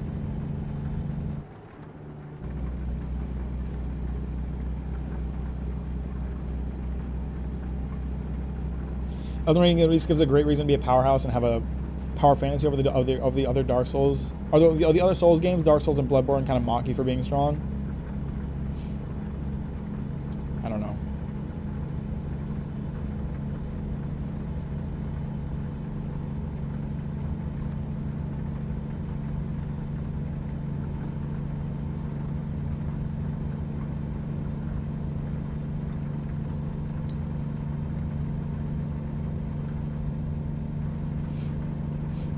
I don't deliberately do PvP, but I like co-op with my friends, so I get invited constantly. Okay, yeah.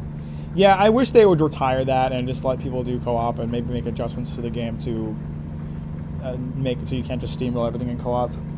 If you're playing on PC and you have the opportunity to try the seamless co-op mod, I recommend it. Seamless co-op is a ton of fun.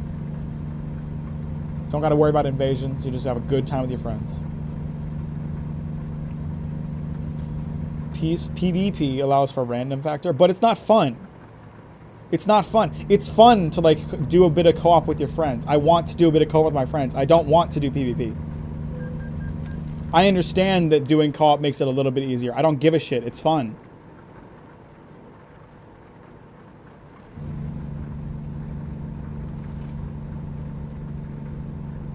I don't like getting invaded. Everybody's way better at the game than me because I don't like doing co-ops. I don't like doing PvP stuff. Plus, you know, the netcode is ass. So, Mack is an avid competition hater. I really am. I hate it. I don't like it. I don't find it fun. Not even remotely. It's stressful. It's stressful and it's frustrating when I lose. It doesn't like feel good to win to me. It's just like, oh, thank God I didn't lose. I want them to have a proper co-op experience where you don't have to get invaded constantly for the next game. I want it to be an optional thing for the people that like doing that. But I don't want it. I don't want to have to deal with it personally. I want it to be optional. Invaders are like 2/3 of the worst people in the community too. Yeah, they're really not in it for the fun for the most part. They're just looking to like build the meta so they can kill everybody in 2 seconds. Oh my God. Why are you driving so slow? I have a delivery to make, asshole!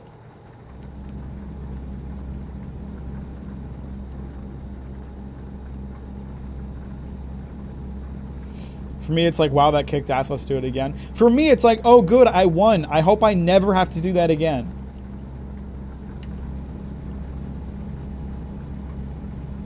And if I lose, it's like punching a hole through my desk table and getting really mad. Even as someone that likes multiplayer games, I don't think FromSoft gameplay learn well to fun fights against people. Okay, that was a bit of a mess of a sentence, but yeah, they don't have the netcode for it. It's like it's so buggy, like the parrying in multiplayer in invasions in Dark Souls. Dark Souls just makes me want to die. That's a truck. Those are headlights. Don't mind me. This is not a big deal. I just wanted to get past this truck. He's driving so fucking slow. Phantom range has always been a problem. Yeah, it's so frustrating. Like in a game whose combat is so defined by like that perfect frame timing, that perfect dodge, whatever. For the PvP aspect of it to be like, yeah, the sword didn't hit you, but in their version of the world it did, so you're gonna get hit. Like, that sucks. That's just the worst. Oh, they parried way after you swung your sword? Well, in their world, they hit your sword when they parried, so they're going to get the parry. I hate that.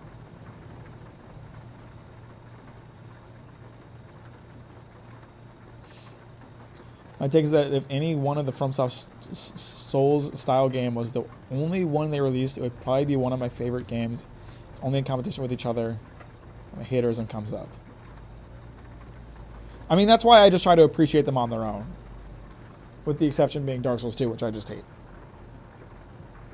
They each have their own strengths and weaknesses. They each have, you know, peaks and valleys.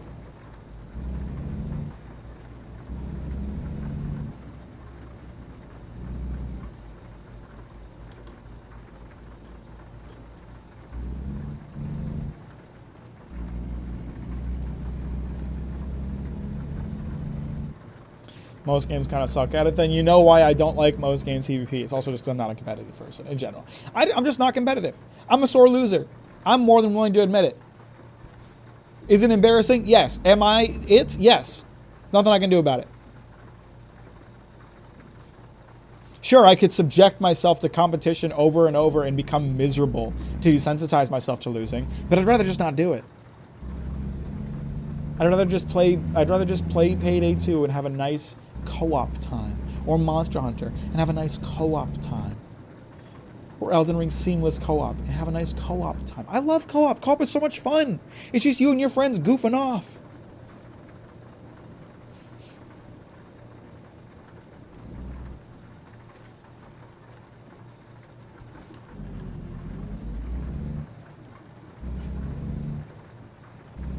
Unless you have one of those friends who takes the game way,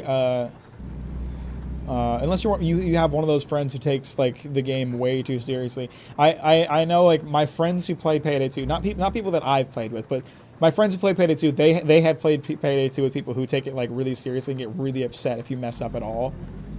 It's like when I'm playing with my friends, I intentionally mess up for funnies. So, do I want to park this? Not really. They should give you more XP for parking a truck properly. It's not even worth it XP wise.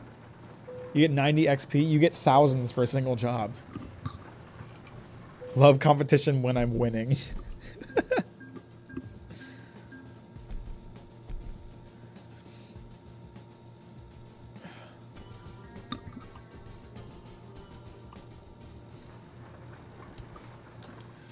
Okay, I hope FromSoft takes the seamless co-op popularity into consideration for the next game. I know they know about it, because there was like interviews I think where they talked about it. I know that they know it exists.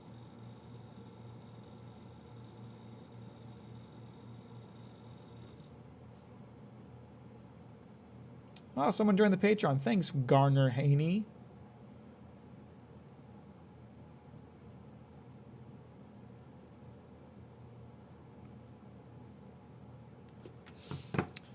I don't like trash talk during competition. That's something I learned recently. Oh, I hate that. I hate that. I can't do trash talk. It's the worst. It makes me so mad.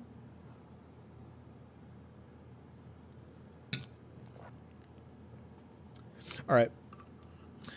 When you're on my team, we crush. I mean, we crushed it in Mecha Break because Mecha Break is new and no one's played it. As soon as people like learn how to play it and get skilled, I'm fucked. I'm fucked.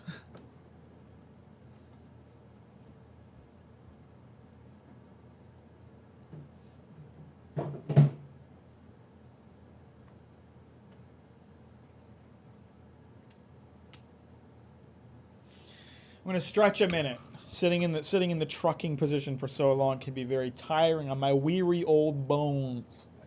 So I'm gonna stand and stretch for a minute.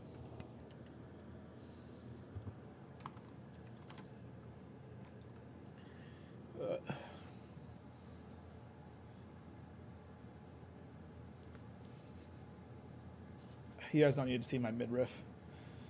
I like the sweater a lot. I think it looks really good. The bottom portion of it tends to just like pull up and expose my stomach, and I don't need that. I don't need that business.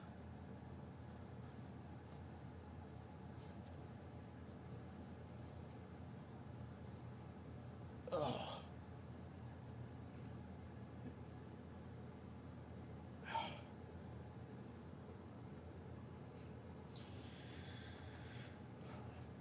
I think the worst part about getting destroyed is when you is when they take no consideration in helping your technique. Huh?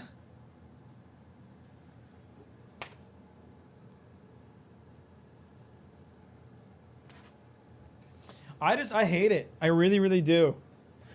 I really, really do. I really hate it. And I've kind of just accepted that multiplayer game or competitive games just are not for me. You know, the one competitive game I got really into was Overwatch when it first came out. Got really into the competitive, played it a lot. But then I got to this point where I was like, I'm not even enjoying this. Like, even when I'm winning, I'm not having fun. And when I'm losing, I'm having a really bad time. So I just quit cold turkey, and I haven't played Overwatch ever since. And I've kind of just been like, you know, every once in a while, a game will come out that at least seems interesting, and I'm like, I'll try that. And then I try it, and I'm like, oh yeah, I hate competition. I don't want to play this. And from the Quake Arena days, they'd help you in getting better by explaining how they got through your defenses. Oh, I see. And like even like the people on your team, if you're playing like a team game, are such assholes. They would not, you know, they didn't care that like you're new to the game, you want to learn, you want to get better. They're just mad that you're sucking in the game that they are also in. So it's like, how is anybody supposed to learn and enjoy the game if they get screamed at and called horrible slurs for being bad at a game that they literally just bought?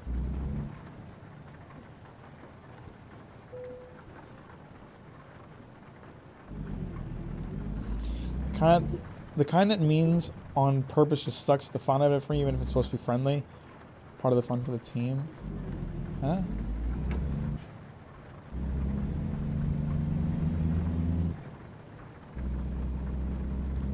I like competitive banter if it's fun. See, I don't. I'm like a very like supportive person.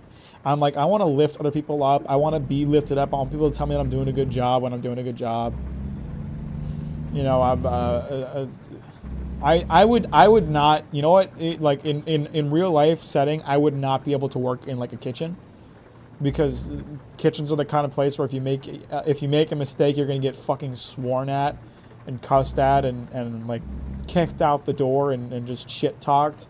And if you do a good job, no one's going to say anything nice to you about it. They're just going to be like, yeah, good job doing your job. I hate that. I like my job. My boss is really nice. She tells me I'm doing a great job all the time, and that makes me feel good. And I like feeling good. I want to feel good. I don't know why anybody's out here like, man, I sure love being shit talked for making a minor mistake. That's really helpful to me.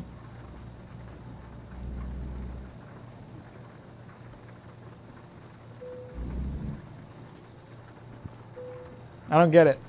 Different strokes for different folks, I guess, but I don't get it. I can only do 1v1 because I have to know that if I lose, it's because of me.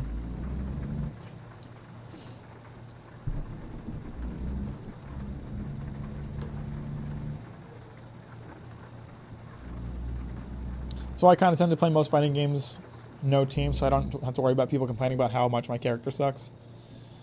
Yeah, people on online games are just annoying, man. I grew up a sibling, different world. Yeah, I grew up a sibling too. I have 2 siblings. And I hated arguing with them and being shit talked by them and fighting with them. I hated that. I don't like it. I don't want it. I grew up and moved out of my mom's house because I didn't want to live with that anymore.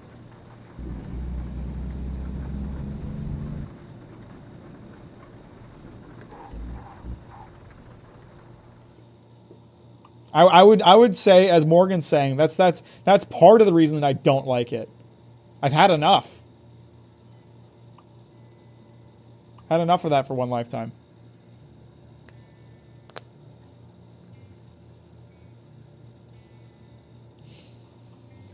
I'm glad that my brothers and I are adults now who can just talk normally with each other instead of being assholes to each other.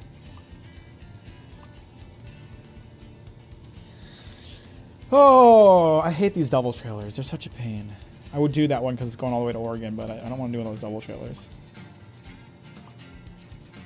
I don't want to drive all the way back to Texas. so picky about what jobs I want to do.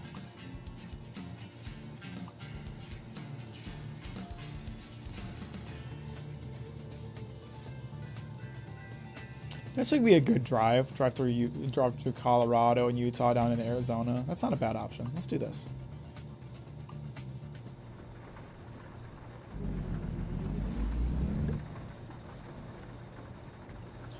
Not sure if I would have done some things if not for that.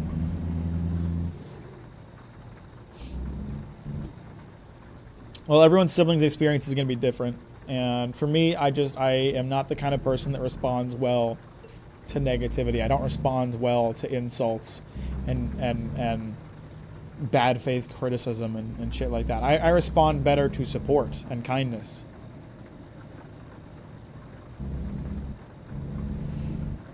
It's the kind of person I am. I don't do well in an environment where I feel like I'm constantly being like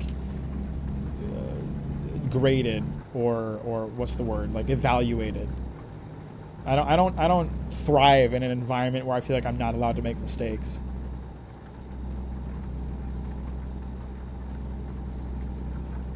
I like my job a lot. Like I said, I have a really good boss. She's super supportive, very like good at like, you know, reminding me that I'm doing a good job whenever it comes up, and like, you know, if mistakes get made where I work, it's not like a let's figure out whose fault it is kind of deal. It's let's figure out what we can do about it kind of thing. And I prefer that. It makes me feel more comfortable telling people when like I fucked up, because I can be like, hey, I fucked up. Can you help me figure out a way to deal with this?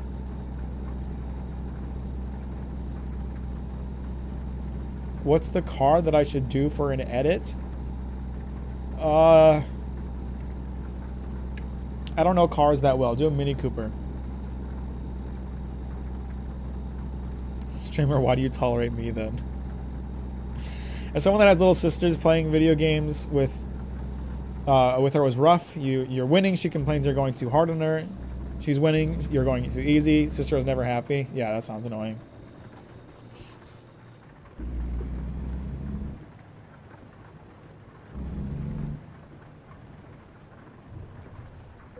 So anyway, all that stuff I said about my job kind of relates to video games. Like I'm not gonna have fun with a game where I'm being criticized constantly for my performance, or where I feel like I'm constantly being judged for how I'm playing.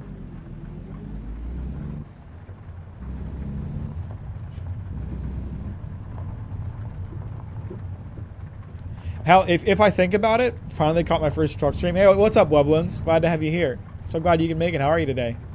Welcome to the stream. If I think about it, my whole problem with like backseat gaming is probably related to competitivity. Competitivity, whatever. I don't think that's a real word, but it's probably related to like my experience with competitive games. Because, you know, everyone has, you know, the old Donkey video, the old Overwatch Donkey video, like, can you switch off of Hanzo? He's not a very good character. It's like, I want to play the game how I want to play it, and I want to have fun playing it the way that I want to play it. I don't want to play the best way. I don't want to play the good way. I want to play the fun way. I want to play fucking Elden Ring and swing an anchor at the final boss. And if I want to do that, then you're just going to have to shut the fuck up and let me do it. I don't need you judging how I'm playing the whole time. I'm just going to play the game and have fun with it, damn it.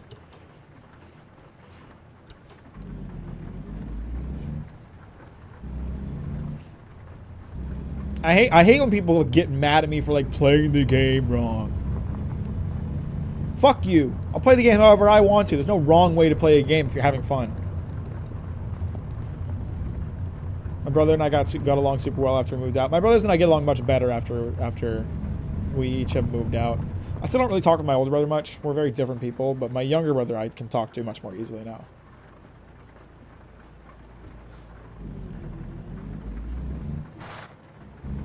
I'm gonna cut this fucker off. Screw you, idiot.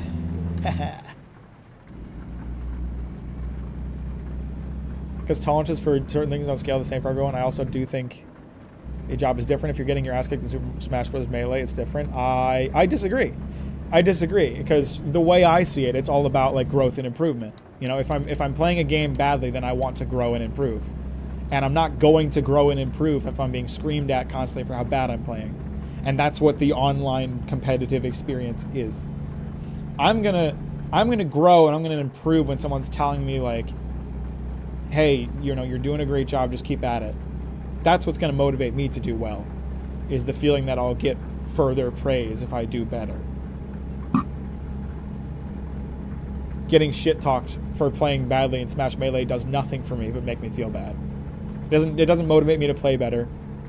It doesn't improve my performance. It just makes me feel bad and not want to play it anymore. Do a flip? No. What am I hauling? Something important, I'm sure. I can't risk this cheese I'm hauling, you know? Cheese is sensitive to shakes and jitters. I can't be flipping a truck. What would the cheese family say about that?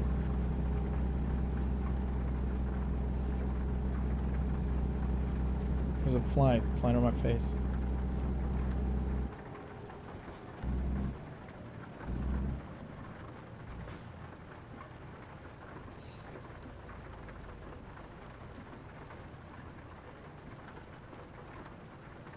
I guess that's why some like competitive games and I like artsy indie games.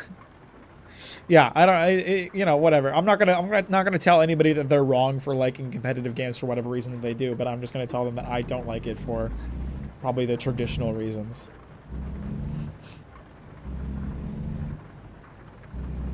I agree 100%. That's why I quit League. I fall in love with characters because I think they look cool, and everyone gets upset because they suck. Yeah, screw that.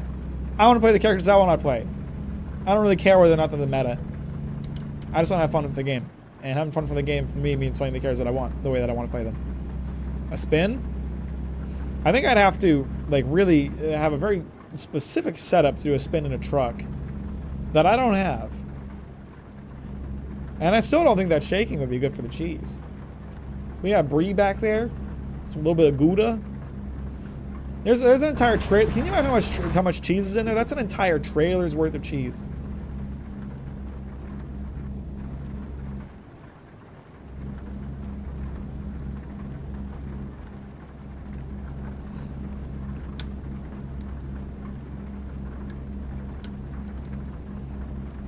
Anyway, yeah, definitely not trying to put down anybody that enjoys competitive games for the opposite of the reasons that I dislike them. It's just my opinion. If you enjoy the shit talking, if you enjoy the screaming at each other, if you enjoy the negativity, I'm happy for you. I personally hate it with a passion, so. Did Wallace and Gromit order this delivery? Ugh, maybe I'll have to find a ramp to shoot myself off into the moon.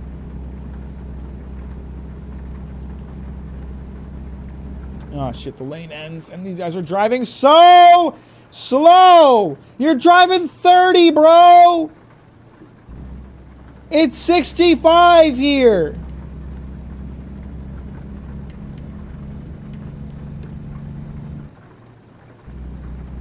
Gouda is a good cheese. Gouda is my go-to burger cheese.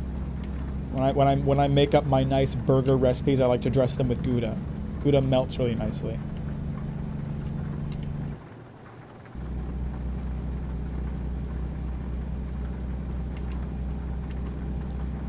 I'm gonna peek around this truck here, see if there's any. There's a curve in the road. It's hard for me to see. Yes, I did not see that truck.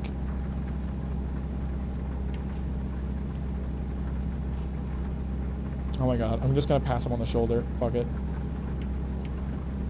I don't care if it's illegal. I don't care one bit. You're driving slow and it's pissing me off. You know, the shoulder really is just an extra lane when you think about it.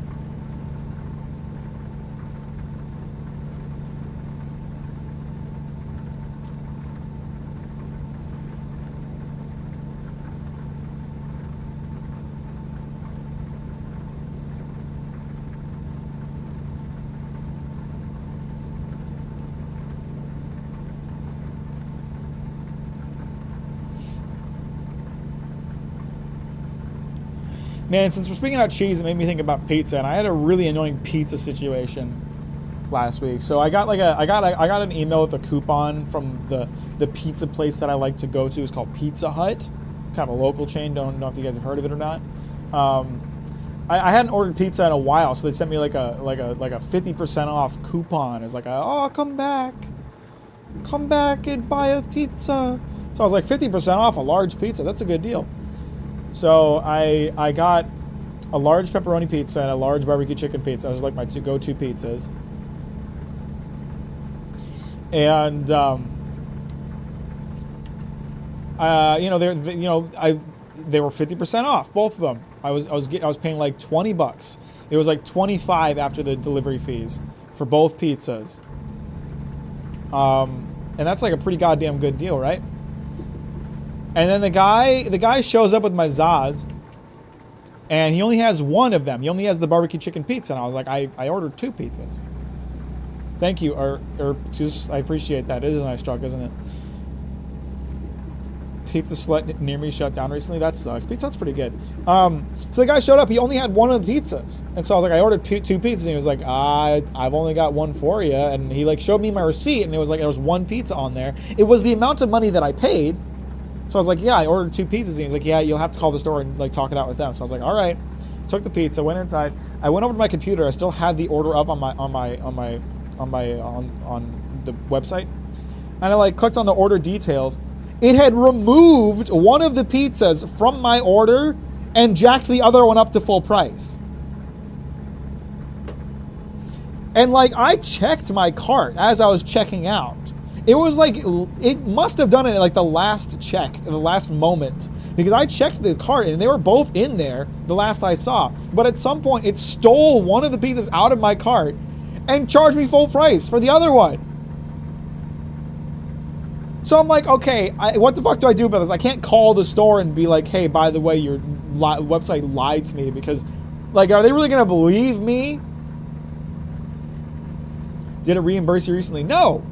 No, because the price I paid was for 1 large pizza at full price rather than 2 large pizzas at half cost.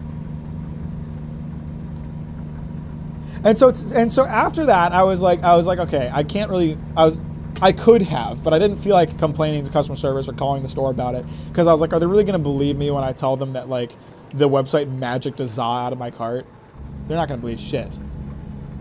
So like I was just trying to see. I was like, okay, what's the deal with this? And so I pulled it up on the computer again a couple days ago, and I like took the coupon code and I added a large pepperoni pizza to my cart. Use the 50% off code, and then I added like a Cinnabon dessert thing to my order as well, because you have to like reach a certain amount of money to like check out with delivery.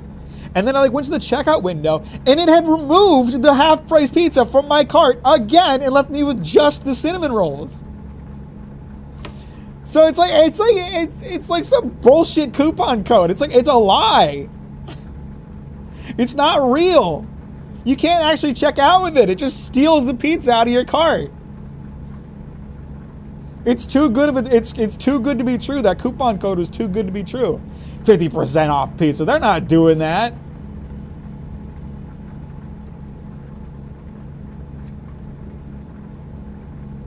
They pranked you.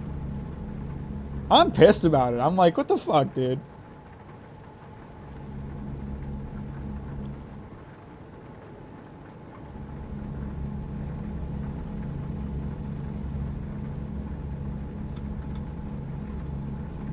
Mack got debated. I don't know what the deal is. I think it might have something to do with the fact that the Pizza Hut website is kind of shit. Like I've had issues with that website where like I'll sign into it and then I'll like go to check out and I'll have to re-sign into it. Like it'll log you out if you like go to a different screen. So I think it's just a shit website, honestly.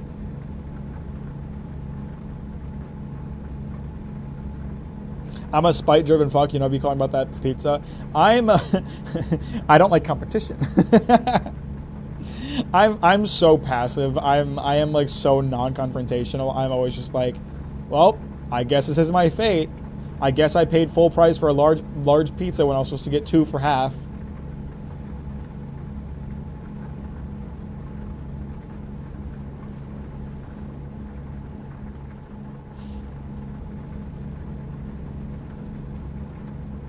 Maybe it connects you to a different Domino's. Not coupons work at all locations. Well, it's a Pizza Hut, first of all, not Domino's. And I was already like had my delivery set up to that store, so. But like, you know, if it's an issue with like this store doesn't accept this coupon, then you know it should tell you that. It should tell you like, hey, this coupon code doesn't work. We're gonna take this pizza out of your cart. No, it didn't. There was no notification. It just took the pizza out of my cart and didn't tell me. And like I didn't notice because the price was the same because it jacked up the cost of the other one. I was so pissed. I was so annoyed.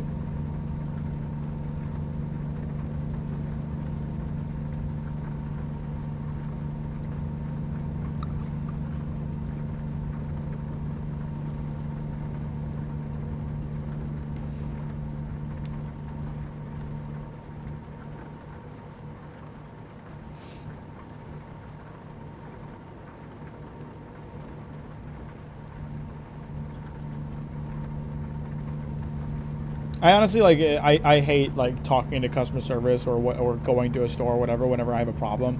Like whenever I go to return something, I'm always like super anxious because I'm like, what if they don't take it back? What if they don't take it back and they get mad at me for trying to return it? I remember once I bought white pants online at H&M, and I got the pants, and even though it was like the size that I buy, they were like way too large for me. They were way too large. So I took them to a store and I was gonna return them, and then I was like standing in line like ready to return them, and I noticed because it had been sitting in my apartment for a couple of days. I noticed that there was a bunch of my cat's fur on them. They're like white pants. I noticed there's a bunch of my cat's fur on them, so I was like, oh my god, they're not gonna take it back. They're not gonna take it back. They're not gonna let me return it because Luna got her fur on it, and they didn't. They literally said nothing about it.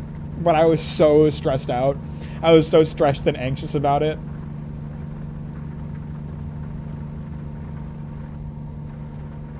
So I'm not good with like the like doing customer service, asking for returns, whatever, stuff like that. I'm not good at it, man. Because I'm so non-confrontational, I don't even want to like risk the chance that I'll have to argue my case or whatever. I can't tell you the number of times that I've gotten something that like just doesn't work for what I need, or is like straight up broken, and I just haven't returned it. I've just been like, oh, well, guess it doesn't work. That sucks. I don't buy clothes online. I buy clothes online at H&M because you can return them in the store if you don't like your stuff. And most of the time I do. Like the pants I had to return was like the one time I've returned clothes to H&M. This crosses a certain threshold for me. That's definitely true. Like the times that I do return stuff or like call customer service over stuff, it's like for important things or expensive things. But if it's like something that I bought for like $15 and it like doesn't work when it shows up, I'm like, well, guess it doesn't work, and I'll just eat the cost because I don't want to deal with it.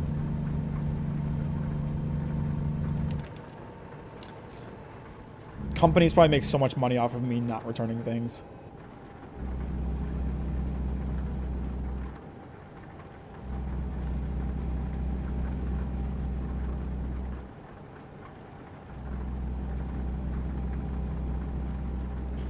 Uh-oh. Why is the exit closed?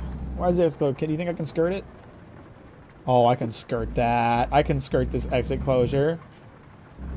Just a fire truck on the road? That's all you got? When are they going to program in, like, giving you a ticket for doing this?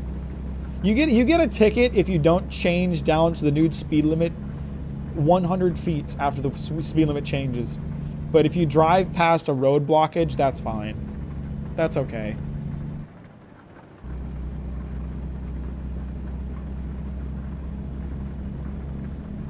I have a friend that's highly confrontational. I just call them up and go full Karen for me.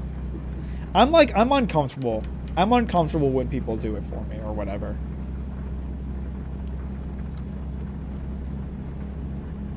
What's up, Kiram? How you doing? Welcome to the stream.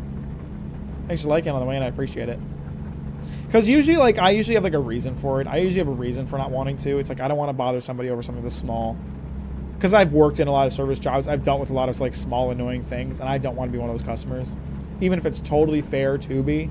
Even if it's totally fair for me to ask for a return on my $5 item because it doesn't work. I don't want to be that person that has to... I don't want to have to make the person deal with that. Mac needs a he said no pickles partner. I've had it. I just don't like it when they do. Can you... Why? Why is everyone going beneath the speed limit? This motherfucker slowed down right before changing lanes. Screw you. I'm doing good. I've been reading more manga than ever. Thank you, Mac. Well, glad to hear that. What have you been reading? Tell us about it. Sometimes they're totally asking for it, though. I have a policy that, like, no matter how no matter what the circumstance, I will never be like mean to a service worker or whatever.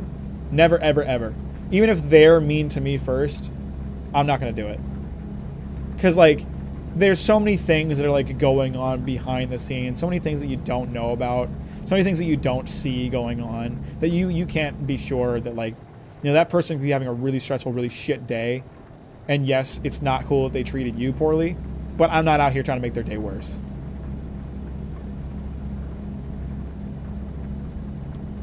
When my parents were visiting a few weeks back, I was really kind of annoyed with my parents because I was annoyed with my mom. I was annoyed with my mom and my dad because like we were at a restaurant and like we were getting to the end of our meal and they were annoyed because they're like the waitress never came and checked on us. They're like she never came to check on us to see if everything was okay.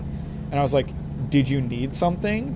Did you need something for her to check on you for? And they're like, no, but it's weird that she didn't. So it's like bad that she didn't. And I'm like, you don't know what's going on behind the scenes. I'm like, she could be super busy and you don't know. You know, it could be that she just hasn't had the opportunity to stop by at us. And if you didn't need something from her, then don't be bothered by it. It really pissed me off. I was like, leave her alone. She's probably having a busy day. She's probably got a lot on her plate. You didn't need anything, so don't be mad that she didn't check on you.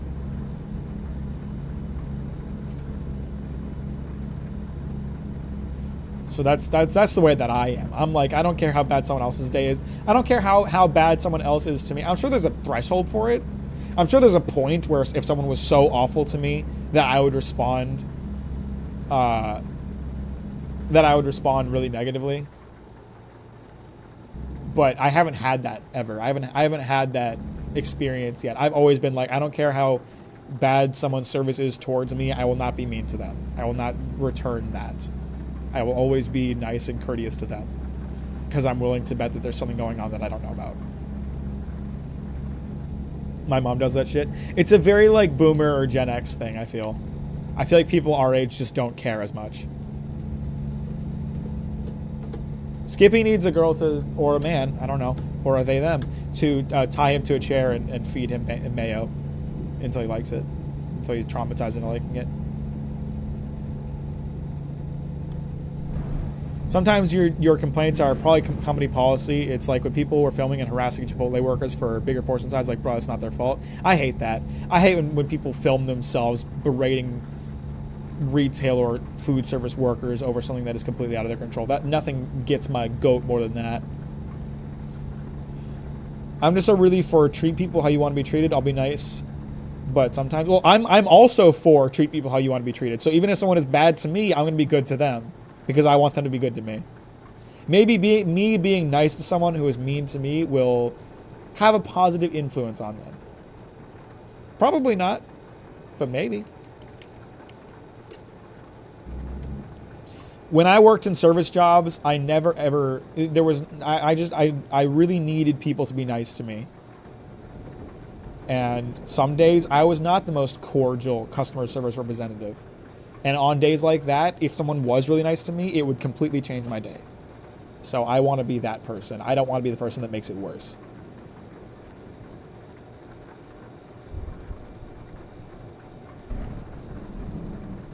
So even if someone is not treating me super well, I will still be nice and cordial to them.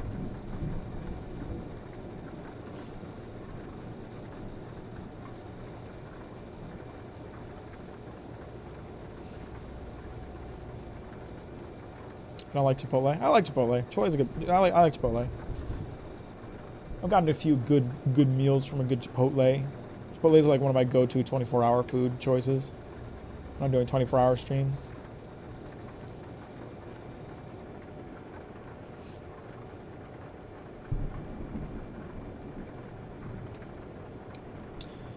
I should stop for somewhere to sleep at some point here. If I can go for like 2 more hours, I'd be really pushing it. I'll pull off and sleep whenever I get a chance to, because I got enough time in the job that I could sleep again if I need to.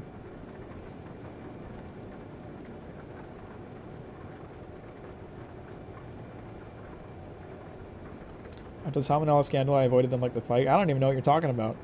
And I don't want to know. Ignorance is bliss. Probably solid if you don't have any authentic Mexican food near you. I do, though. I have good Mexican options. I just sometimes Chipotle is faster and easier. It's the same reason I go to Taco Bell. You know, Taco Bell is not like a cheap option anymore. Going to Taco Bell, I usually end up spending like $14 to $16, and I can get just actual Mexican food for that price. But sometimes I just want Taco Bell. Customer service is the Dark Souls of employment. I'm so glad I'm out of it. I'm so glad I'm out of a customer service role. The job I have now, I am the customer. I'm a purchaser. I buy from companies. I am the customer. They treat me well, damn it. They actually don't. Lots of them do. I have lots of great vendor partners, but there are some that are like the prune fuckers from last year. You guys remember them, the prune fuckers. There's some that I deal with that are like that just make my job hard. But my job is basically being a customer, and it's great. After I finish reading Sumi Poon Poon, I'm going to start reading Don Don. That's a good choice. I just finished my reread of Don Don. Don Don's fantastic.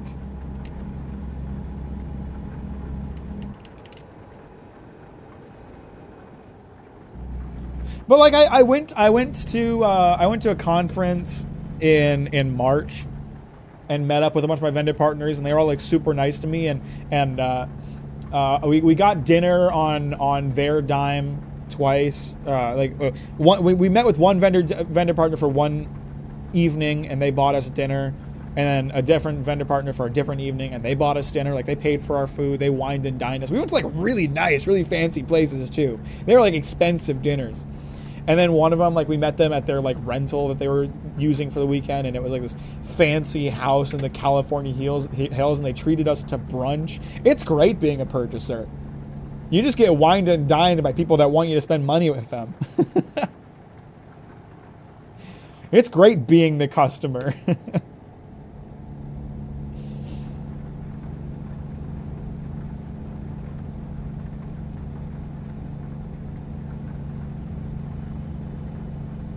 Bring back comparing anything mildly difficult to Dark Souls. I don't think it really went away. I mean, you literally just did it.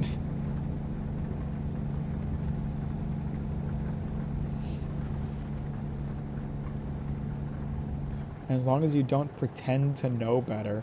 Okay, if we're talking about like retail or food service customers, maybe, but in my job, there are times that I absolutely do know better. I know that I've been lied to by my vendors before. The bad ones, that is, not the good ones. And I need to call them out on that shit. My stepmom used to do your job, but for an animal feed company, but unfortunately she had shitty coworkers, so she quit. Oh, that sucks. That's unfortunate. I have a really good job. I have great coworkers, and the people I work with are great. They treat me well.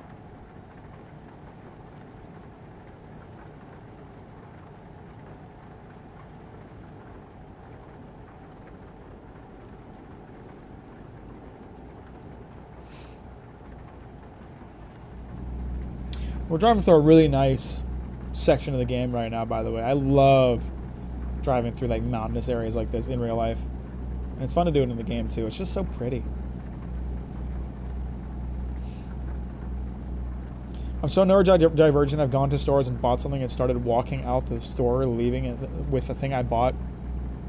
Leaving the thing I bought with the cashier. I struggle with like that anxious feeling that if I don't buy something, they're gonna think I'm stealing. So like, if it's a large store that has lots of customers, I don't care. But if I see like a small store that doesn't have a lot of customers and I'm like interested in it, but I'm not sure if I want to buy anything, I like won't go inside, because I'm like, if I do go inside, I'm gonna feel the need to buy something so they don't think I'm stealing.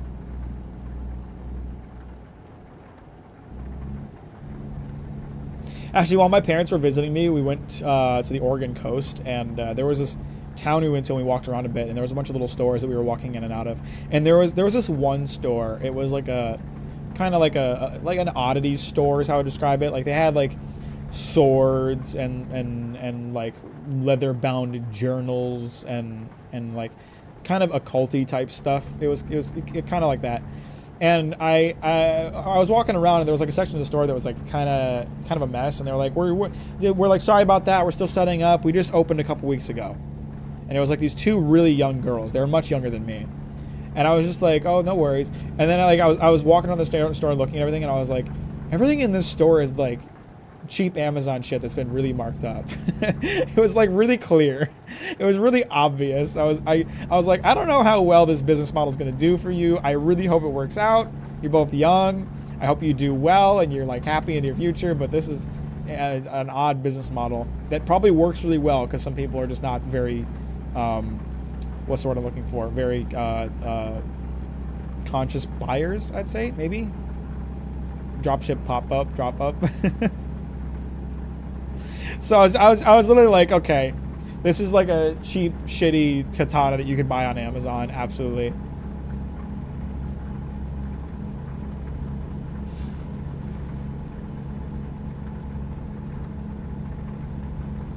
Someone who complained about me on Facebook the other day had shit smeared on our garbage can. It's such an odd, out-of-pocket thing to say. Where did the shit come from, Skippy? Where did it come from? And what did you do to get complained about?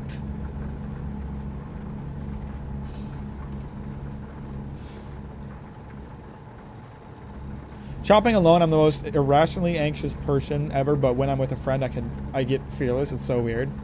That's interesting.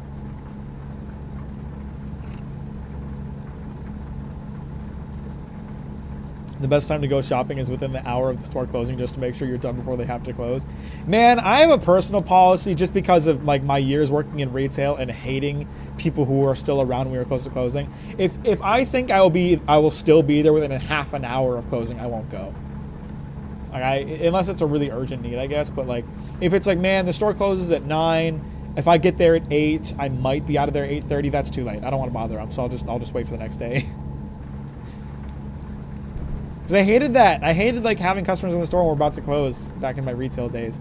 Boomers are the worst about it. Boomers, I don't know what their deal is. They're just like, oh, 15 minutes past close. I can look around a little bit longer. Get the fuck out of the store, you old bitch. I want to go home. Appreciate you, Flores. Have a good day. Thanks for hanging out. Talk to you later. You're still streaming? Yes, I am. What's up, mods again? I'll probably stop after I finish this job. What the hell? I've only been streaming for 2 hours.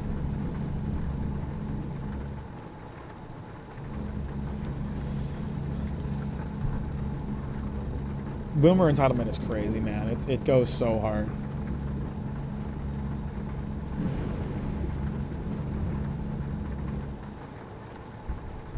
That's long for you? No, it isn't. I regularly stream more than 2 hours. I usually stream close to 3 or 4 hours.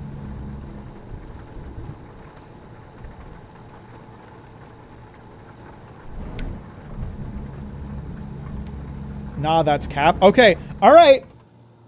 All right, this is probably a bait, but let's go take a look at the live channel. Let's do it. Let's take a look at the live channel. I'm gonna get you on this. I got the receipts, bro. I got the receipts. 2.5 hours, half an hour, but that was specific. Almost 3 hours, almost 4 hours, an hour, but I knew that was busy that day. 3 hours, 2 hours, 3 hours, 4 hours, 5 hours, half an hour, almost 7 hours, an hour, but I was busy that day. Actually, these streams were the same day. If you add them together, that's more than 8 hours. 4.5 hours. 10 hours, 9 hours. That's a full 24-hour stream right here. Almost 4 hours, 3 hours, 2.5 hours, 4 hours, 5 hours, 3 hours, 3 hours, 2.5, 3, 3.5, 3, 3.5, 4, 3.5, 4.5. I've kind of been light lately. I've kind of been keeping the stream short lately. Now show the Patreon stream run times. I usually stream for 3 on those too. Sometimes it's a little bit shorter. It depends. Because sometimes I'm just busy, but... Let's see. August Patreon stream, 3 hours. July, 2 hours. June was about an hour and a half. I guess those are pretty short. 2.5 hours. 3 hours. It depends. It depends. I saw the Mr. Elevator stream. Now doing an impromptu 24-hour stream. I didn't do anything to her. It was my sub for my days off last week and couldn't find her mailbox. But she felt she needed to complain about me for some reason. Also no idea where that shit comes from. Sure. Yeah, no idea. No clue. Okay, so she complained about you because she thought it was you even though you weren't working that day.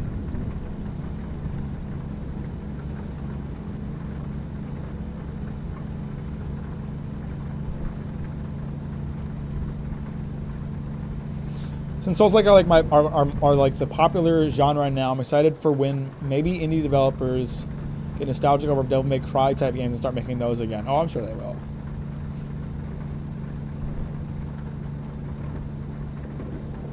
Only give them their money worth, not a cent more. Well, usually with the Patreon streams, it's like I'll show off some of what I'm working on, and then like it's like, what do I do? I just kind of play a game for a bit, and it's usually really low energy, and there's not a lot of people like hanging out and talking, so I get kind of like worn out quickly. Because it's more tiring to stream when there's not a lot going on, so they usually don't last long. What I have been doing in the recent streams, and this is definitely a Patreon plug, don't pretend it isn't. What I have been doing in the recent Patreon streams is like editing. I've just been editing during streams, and those are more fun to do rather than me playing a game, I think. It's more interesting, I think. I think people have been enjoying that. So it's been a little bit easier to stream longer on those Patreon streams that I've been editing, because it's just something interesting to do.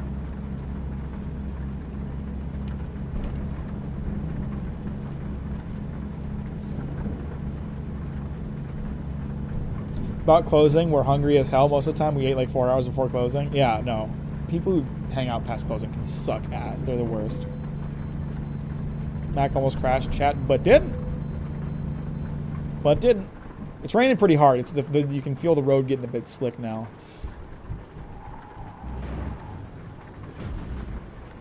Didn't take any damage, so it doesn't count.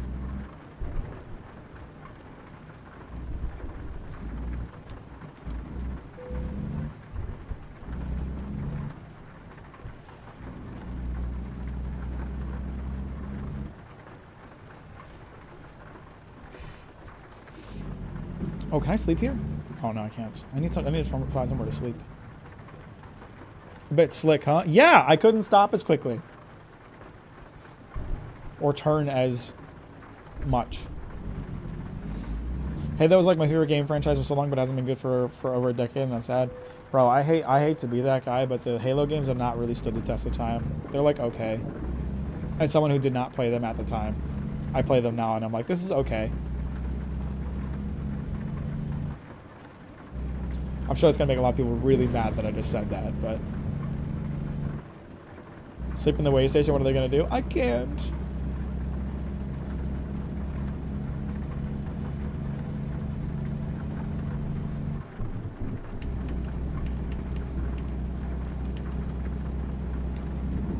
Now, caveat, I don't know about the multiplayer experience, and that's what most people look back on fondly with the Halo games. But the single player experience, it's okay.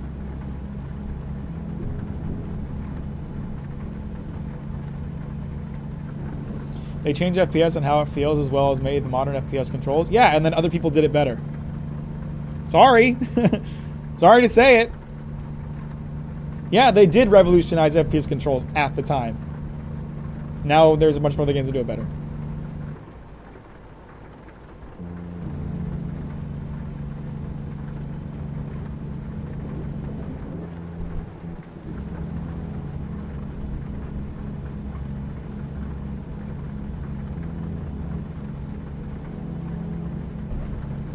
Of course, they did better. There's no way around it. I'm just saying, like, you know. That's why I'm saying they haven't like aged that well. Again, they were revolutionary at the time. The multiplayer experience is probably amazing at the time. But by today's standards, it's okay. I'm not saying it's bad, but it's okay. Appreciate you, Morgan. Have a good night. Thanks for hanging out. Talk to you later.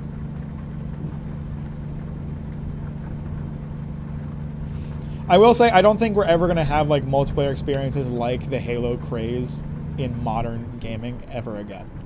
Like just, there's the environment of gaming is totally different. We're never going to have like everybody's playing the same games anymore. That's just not going to be a thing. Like everybody was playing Halo back in the day, and it was like, if you're not on that Xbox train playing Halo, you're fucking missing out, bro. You're not going to do that anymore, though. Is that the couch co-op? Yeah.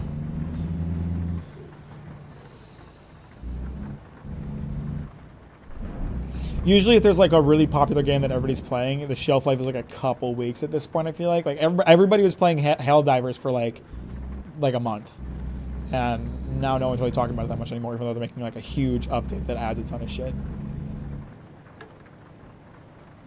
Honestly disagree, but I don't honestly disagree. I don't think modern FPS games like did Halo better, since I don't see many games that are like Halo at all. Is that the mystery machine? I mean, if we're talking about like the design of the weapons or the world or whatever, then no, maybe not. But in terms of like FPS combat, I absolutely believe there are people doing it better. Remember how Pal World? Yeah, Pal World was like that was like a flash in the pan. I don't know. I'm sure there's still plenty of people playing Hell World, but there's not a lot of people talking about Hell World. Hell World wasn't a finished game, but they were upfront about that. Isn't it early access on Steam? Where am I sleeping here? Hang on, this is like a sleeper place, but where is... Okay, it's like this sand lot right here.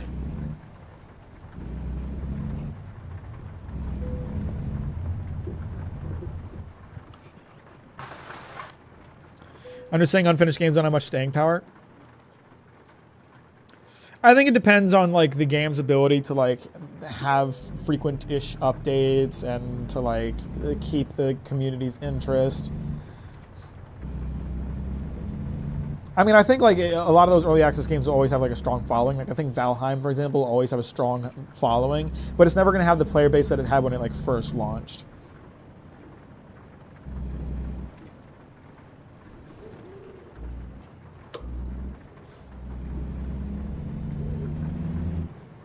It's just a different environment of games. I think it's because like there's a lot more saturation with there being a lot more developers. There's a lot more saturation. There's also just more people playing games.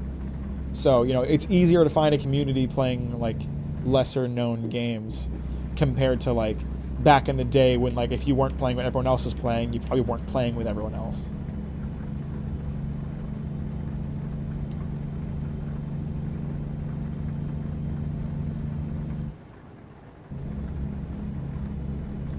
I think the patience for waiting for updates is over compared to like Minecraft. I think like definitely I'm not when I said that like frequency of updates, I don't think that's like something that is a good thing. I think like people need to be a little more patient with game developers for sure.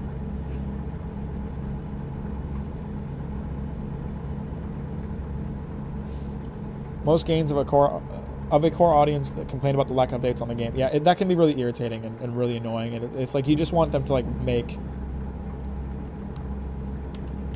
good updates and stuff like that.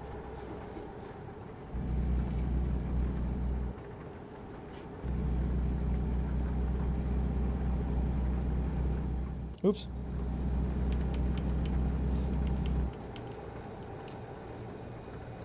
Honestly, like, I haven't played a ton of, like, modern Minecraft, but it feels to me like Mojang has been remarkably under-creative about, like, what they can do with that game, given how wildly successful the game is. Like, despite the resources they could potentially have to do really interesting things with the games, they haven't done a ton of, like, really interesting things with it.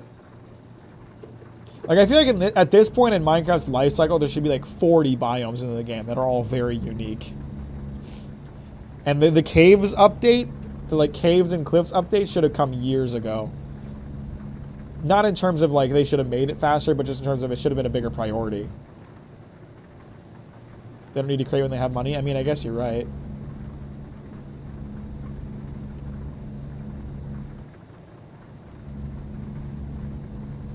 I don't think COD or Battlefield or CSGO improved on Halo. I think they're all just different takes on shooters. Oh shit. Whoa, it was this line with trucks. Halo and arena shooters in general have just been neglected, relegated to a niche nowadays. So, I mean, I wouldn't have brought up those games in particular as examples of what I was talking about. But I think, like, there's a lot of, like, boomer shooters that have come out. And I know it's a different-ish genre, but it's kind of in the same vein. Like, arena shooters, if you ask me, are kind of like boomer shooters for... like the multiplayer experience. If you're looking at like boomer shooters, there's a lot of them like that have like iterated on like what Halo built and done it better, I feel.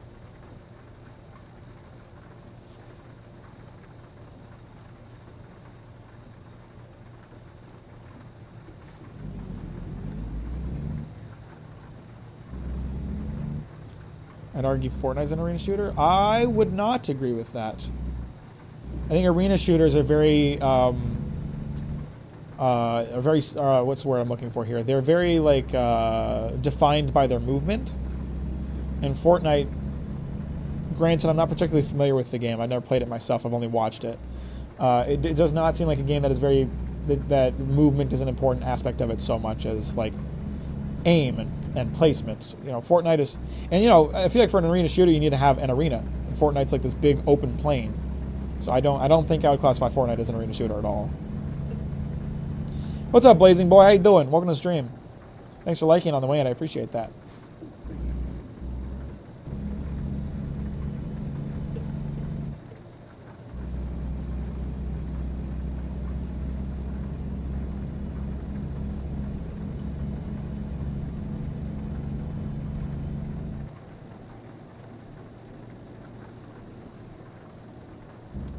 Oops, I didn't mean to pause. My bad.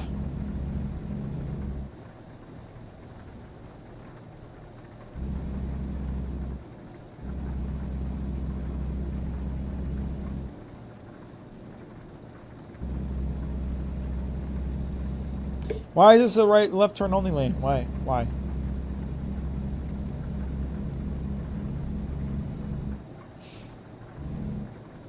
Loved your videos on the Demon Slayer and the One Piece remake. Well, thank you, Blazing Boy. I appreciate that. I'm glad you enjoyed them. Thank you so much.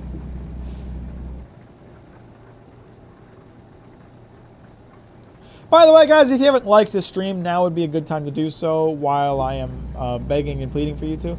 There's a nice left turn lane that I'm going to use as a passing lane. It's very illegal, but these guys are driving really slow and it's pissing me off, so... you know what I mean? You know what I'm talking about? You guys get what I'm saying when I say that?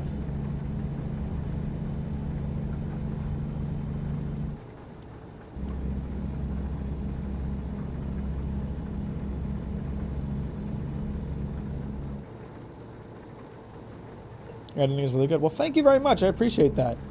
I'm very proud of my editing. It's probably the thing that I am the most skilled at in life. It's the thing that I've spent the most time honing.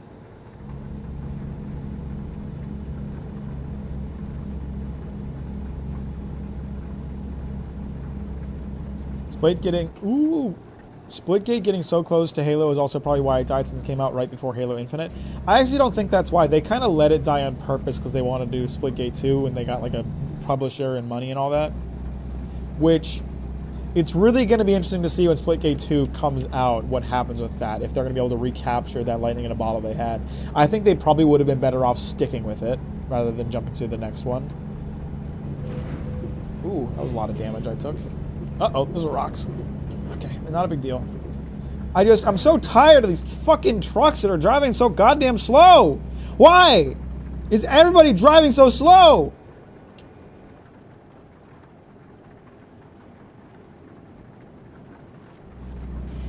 What would you classify Fortnite as then? Because the building completely changes the gameplay. It's a battle royale. It invented the battle royale genre. Well, it didn't, but it capitalized on it. It built upon it.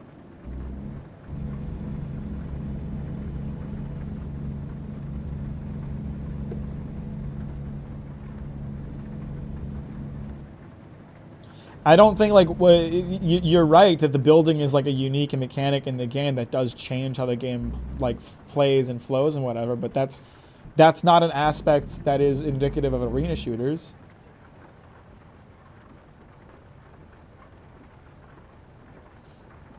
My main point is, like, when you think of arena shooters, or at least when I think of arena shooters, the thing I think of the most is, like, the importance of movement. It's like learning. It's you know, it's double jumping, it's rocket jumping, it's dashing, it's sprinting, it's teleporting, whatever. That's an arena shooter to me. Fortnite doesn't do that. You know, and you know, arena. The importance of the map. The arena is an important aspect of arena shooters. Fortnite doesn't have an arena. It's an open world. It's an open, sprawling environment. Fortnite has that. It just takes the place of different weapons, but that's not. If it's relegated to only specific weapons, then it's not a core mechanic of the game. is it?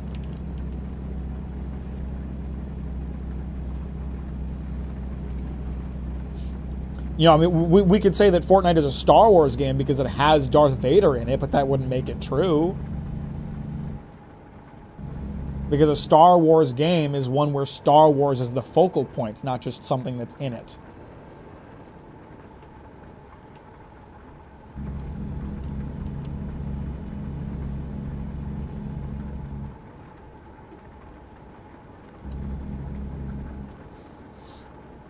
What's up, Cheese Grater? How you doing? Welcome to the stream. Thanks for liking on you, man. I appreciate that. And now it even has an anime on it. On Fortnite? Are we talking about Fortnite? Oh, because it has anime characters. Yeah. Is Fortnite an anime game because it has My Hero Academia in it? And then Attack on Titan?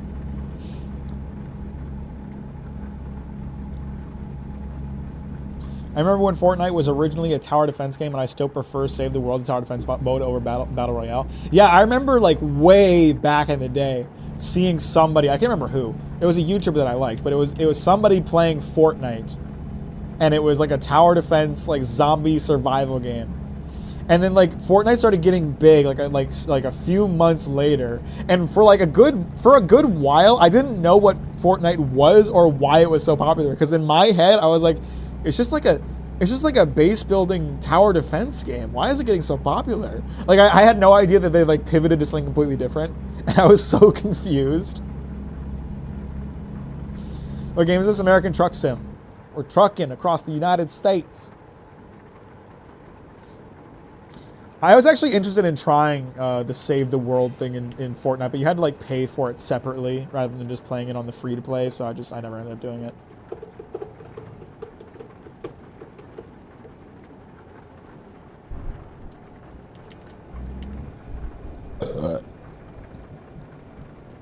Arena games are also focused on kills, not survival. Battle Royale focuses on building from nothing and outlasting your opponents. Arena shooters focus on kills and rapid unending combat. Death, okay. That's also true. There's definitely a different like focus in terms of like what your goal is in a game, in an arena shooter versus a Battle Royale. Battle Royales, your objective is to survive. Arena shooters, it's like deathmatch or payload or King of the Hill. And all of that pushes you into killing your enemy.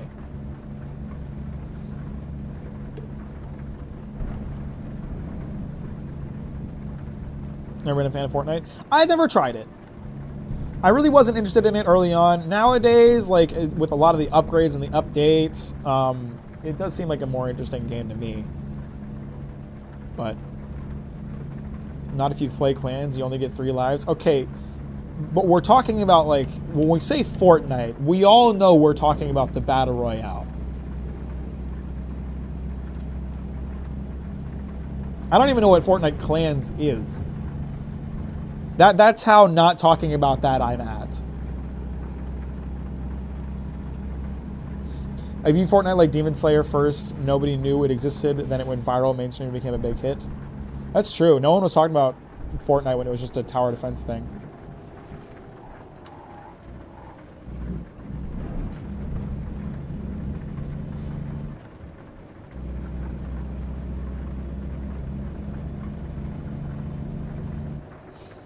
I genuinely hope Epic updates Save the World mode. I've been holding on to this hope for many years now. They won't. It doesn't make money. The Battle Royale is the golden goose. My favorite 3D platformer, GTA 5. Yeah, GTA 5 is my favorite racing game.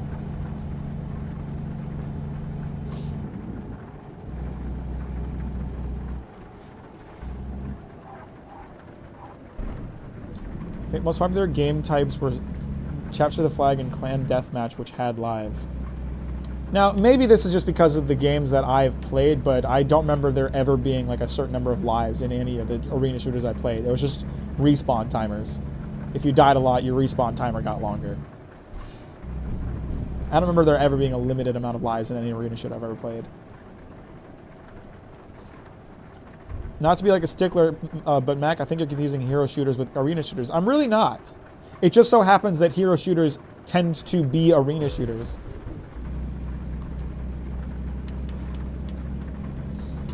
Overwatch is definitely an arena shooter. Team Fortress 2 was an arena shooter before hero shooters were a thing. Nowadays, people tend to call it a hero shooter, but it was definitely an arena shooter.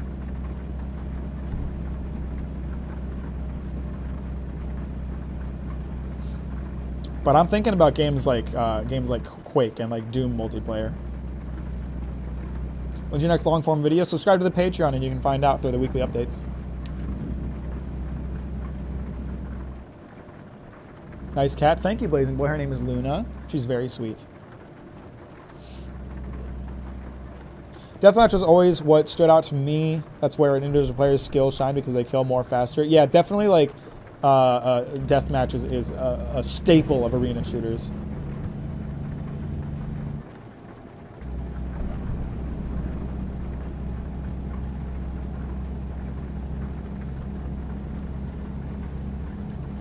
Now, if we're looking at like the Marvel Rivals, that game, I wouldn't consider Marvel Rivals to be an arena shooter. It's a hero shooter, but doesn't share the same space as arena shooters. That one's more like a MOBA. So not all hero shooters are arena shooters, but I think a lot of hero shooters are arena shooters. And this road is tough. It's like slick from the rain, and the speed limit is a little bit high, so I keep freaking running into shit. What's that sound? I hear music outside my window.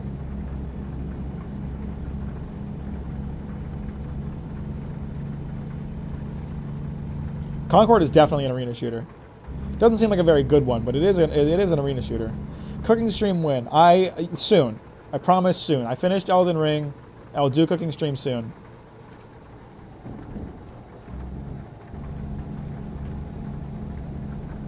Reminder that genre is a construct and nothing necessarily does or does not fit a genre. That's true as well. I feel arena shooters, like you said, are about mobility and shooting, which is basically Fortnite with the added element of Royale in building. Is that said? Royale in building? I disagree. I disagree. I think a staple part of arena shooters is the arena itself, the level design and the positioning, and Fortnite does not have that. And I would not consider the movement options really arena shooter-esque in Fortnite. I disagree. Overwatch and TF2 are so much different from Quake and Halo. I don't really know how they would be classified as arena shooters. I mean, I don't know what to tell you. Before the hero shooter genre was really talked about, people considered TF2 to be an arena shooter.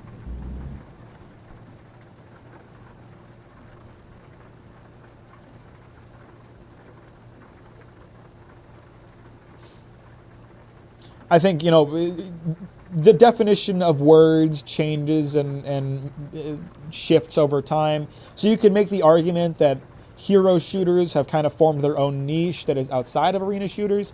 I would personally say that they still share a lot of similarities, generally, not always.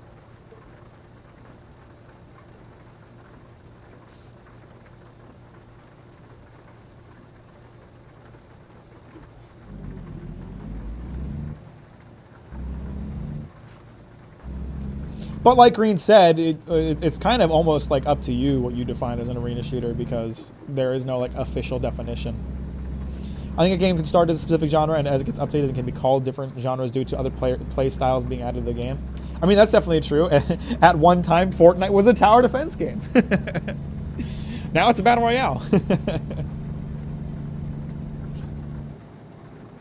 Overwatch and TF2 are in a different subgenre of arena shooters. I would agree with that. Definitely.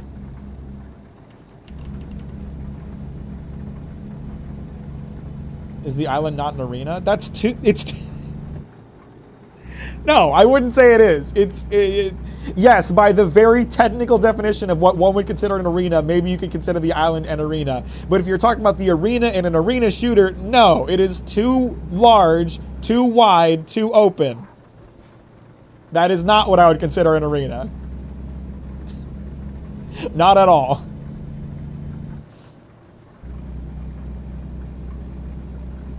Hell, by that definition, Red Dead Redemption 2 is an arena shooter. Would you not consider the entire Western United States an arena? I'm sorry to bust your balls. I really disagree with that statement. What the fuck is going on here, guys? Do we have an accident, huh? Get out of the way. Our planet is an arena. But you can't build in those games. Building is not a staple part of arena shooters. You could argue that the building, lends itself to the movement systems that arena shooters are more known for, but it's not.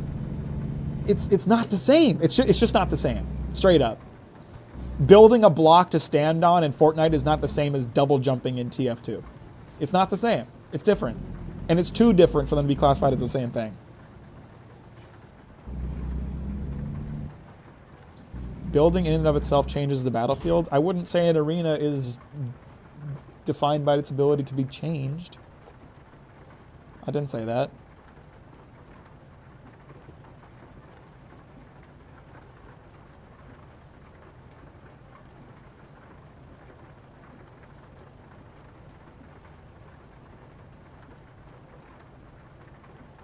Apex is so much closer to an arena shooter than Fortnite. You might have a case there, but I'd still probably disagree. I would disagree with that, but mechanically it can be very similar.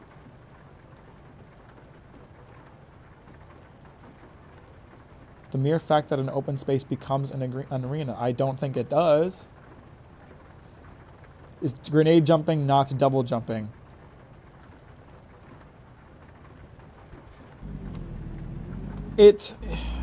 Again, it goes back to, like, is that a central mechanic of the game, or is it just like a thing that you can do sometimes?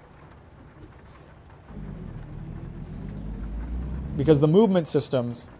Okay, Jesus fucking Christ, why are we driving like this, guys? Fuck off. I'm gonna get a red light ticket, because these guys were going too slow. Oh, I didn't get one, guys. I don't think this conversation's going anywhere, to be honest. I don't know what's happening anymore. Does the horn work? There's a horn button, but I don't have a keybind for it on my wheel. Rocket jumping was an essential mechanic. Then you haven't played TF2. Then you haven't played Quake. Rocket jumping wasn't an intended mechanic, but it was absolutely essential mechanic in the multiplayer of those games.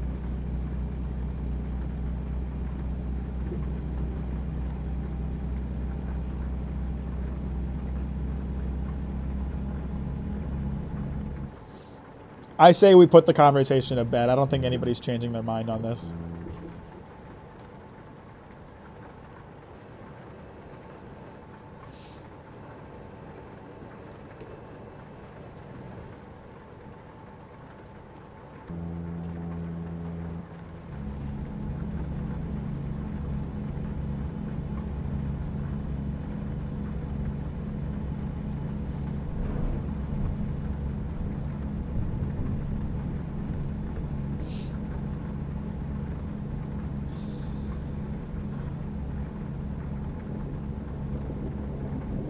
So,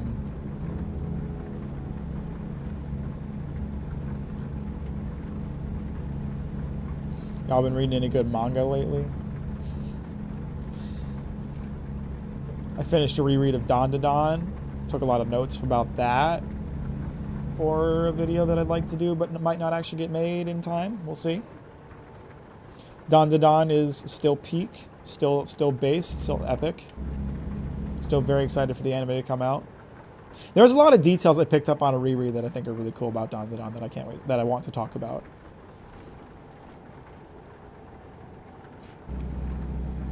Claymore, I've read Claymore. I'd have to do a reread of Claymore because I don't remember it that well because it was like 2021 that I read Claymore. But I liked Claymore. My favorite one is On Break until September. You mean Don to Don?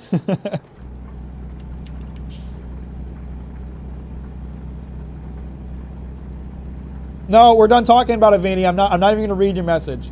I'm not even gonna read your message. We're done talking about it. No, don't take us back to it. We're not going back to it. We're done. Space Globalist arc is still my favorite arc. Yeah, well, it's really good because it's like the culmination of a few arcs kind of building up. And I think we're seeing Tatsu cooking up another arc like that, another super arc. And I'm excited to see where it goes. We need to talk about Mecha Break. Bill just is so fixated on Mecha Break right now. He's really like, I can fix her. No, I get it. Mecha guy is excited about Mecha game.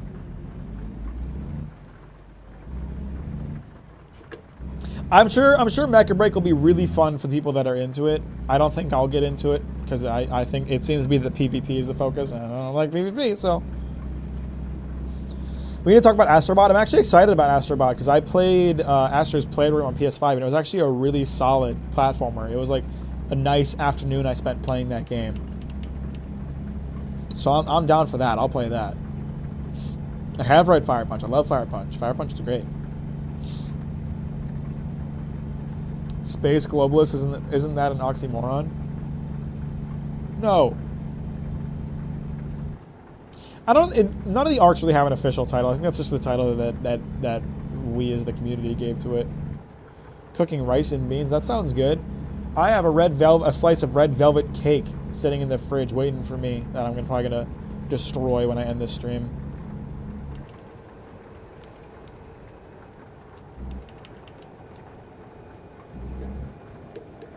I miss him, Fire Punch. Rip. Rip character that I won't spoil the death of.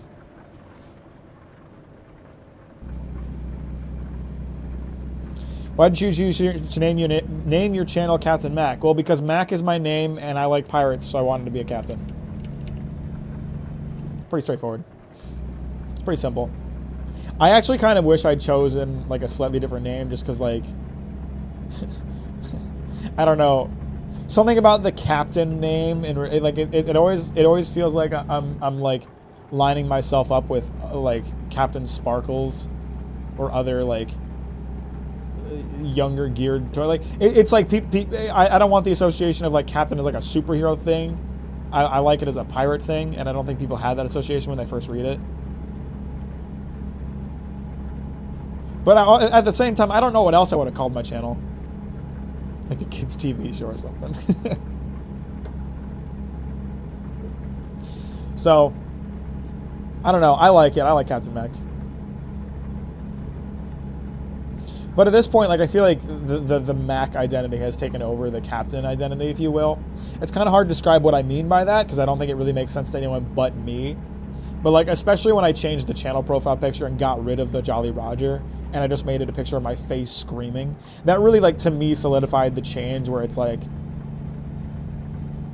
I don't know, it like ushered out something that I wasn't doing anymore. Wear a pirate hat for your next video. I've already recommended it, but I am recommending Witch Hat Atelier because it is amazing. I love it. I read Witch Hat Atelier. I also love it. It is amazing. I'm gonna take a look at my schedule and see if I can make a video about it around the time the anime comes out because I do want to talk about it. How often do you read manga? I mean, I'm kind of always reading manga. I'm usually reading something. I'm usually in the middle of like reading some series, something I don't know, or rereading something. But then I also read new chapters as they come out on for all the manga that I like. So I'm kind of just always reading to some extent. Getting in a lot of accidents. Oops. Grand Canyon Village. I've read 11 volumes of Witch Hat. I think there's only 11 volumes out. If you don't count the volumes that haven't been... Or yeah, if you don't count the chapters that haven't been omnibused yet. Omnibusy? But yeah, Witch Hat is great. Witch Hat is excellent. I really like how Witch Hat is like, I'm going to have a really good magic system, and I'm going to question my own magic system and the ethics behind it. I like that a lot. It's very Bill-coded. Bill really should read Witch Hat. He would like it. I do not want to park that there. I can do that. I've been lazy about the backing. I got to get back on that backing in grind. Fuck. Okay, no, I'm good. I'll just... Where's the prompt? Where's the prompt for me to skip parking entirely? I'm not going to get past this pole. It's on my list. It's true. Yeah, it's on my list. It's on my list the way that Vagabond is on mine. Right, Bill? Deprioritized, huh?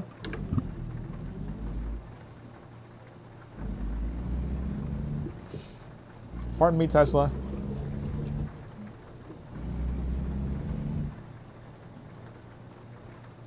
I read Dead Man Waterman like years and years and years ago. I don't remember a thing about it. I want to say I was like 15 when I read Dead Man Wonderland.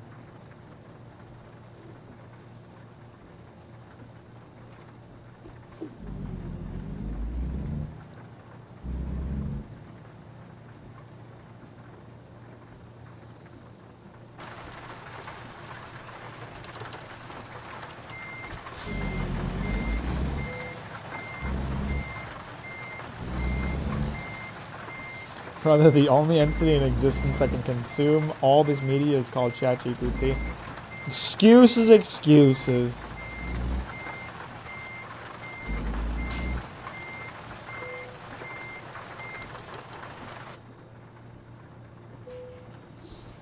The Brim Hats are an interesting bunch. That they are.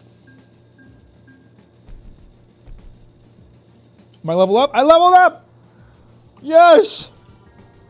I don't even know a more high value cargo, whatever. I'm getting close to like max rank in this game. Let me find somewhere to get the gas and sleep. I should probably find somewhere to repair my truck, honestly. Just probably drive down here. Yeah, there's somewhere I can go down here. Actually, let's delete this one. We'll go down here.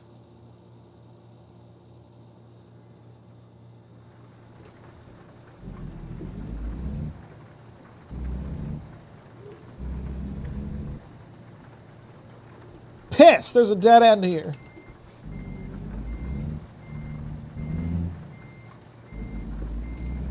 Have you played the Pressure Washer game? It's pretty cool. Yeah, I've sunk more than 100 hours into Power Wash Simulator. I love Power Wash Simulator. I'm actually behind on like the levels. There's a few that have come out that I haven't played yet. Power Wash Simulator is great. What am I going to stream next, I wonder? I guess I owe Wublins a cooking stream at some point. I think I'll continue playing Dragon's Dogma 2. I was enjoying playing that. I want to keep playing that. I think the game is probably too long for me to stream it fully. I'll probably have to like stop playing at some point just because it'll just get tired, but I'd be down to do some more Dragon's Dogma streams. I was really enjoying playing that. I've only been asking for the past 3 months. Well, you caught me at a bad time, okay? You started asking like at the same time that I started playing Elden Ring DLC, and I wasn't just gonna not play that. It's not that long, actually. What if I want to do everything? What if I want to do a shit ton of side quests and try to do everything? Because I like the game. I want to like take my time and experience it. I don't want to like rush through the main story.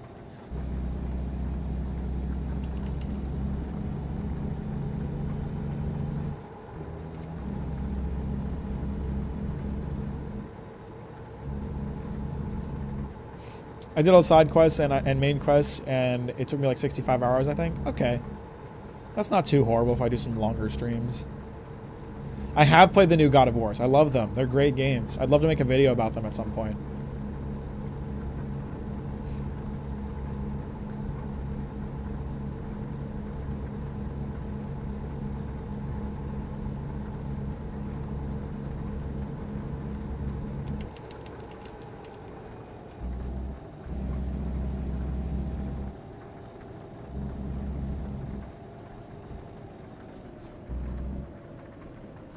Well, it all kind of depends on how like continued being interested in the game I am. There's definitely like there's a point with some games where it's like I just get to a point where I'm like it's still a fun game, but I don't really want to stream it anymore. So favorite video game story? Probably God of War. I love God of War. God of War and God of War Ragnarok. So good.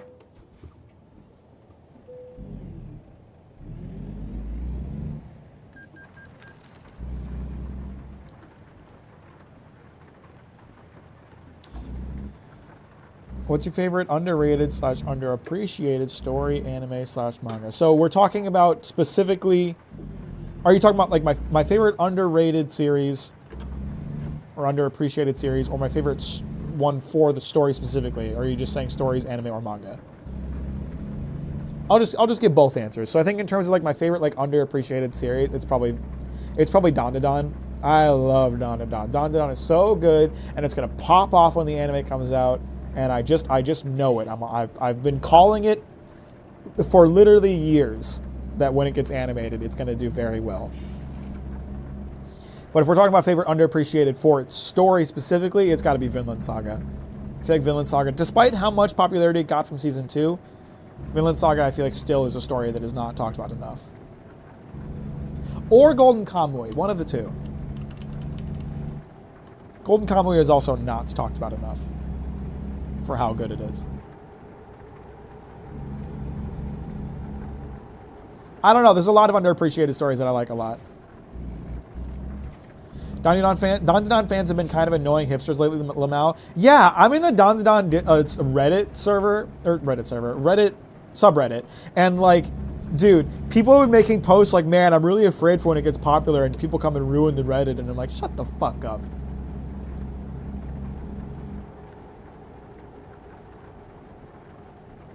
There's like people being like, I'm really sad about the anime because it's gonna get really popular and people are gonna come ruin the community. You're not wrong, to be fair. The bigger community grows, the more annoying it gets. But at the same time, like, you should be happy that something that's so good is going to get more eyes on it.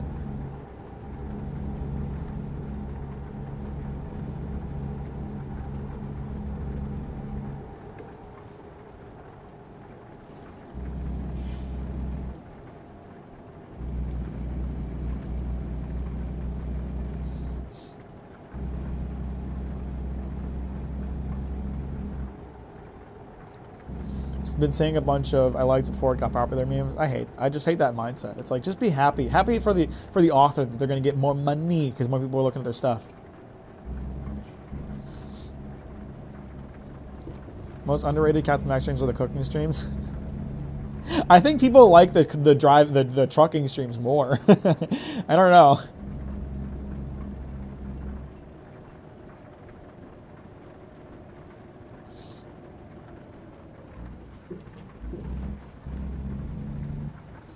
I probably should do cooking streams more often, just because like sometimes I don't want to play games. Literally like the only barrier for like, I think I already got gas earlier. Yeah.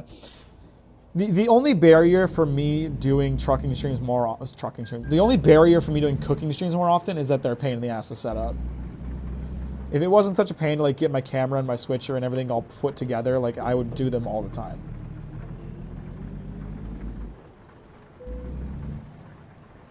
With how many people misunderstand Denji and call him a pervert, I understand people being scared about their manga getting more popular. But like at that point, you're worrying about popular opinion to validate your opinion on a series. You know, to me, it's like you should, appreciate series because you like them, and if other people don't like it, then who cares? I'm happy for Fujimoto that Chainsaw Man has gotten more popular and he's getting more money for what is a very good series.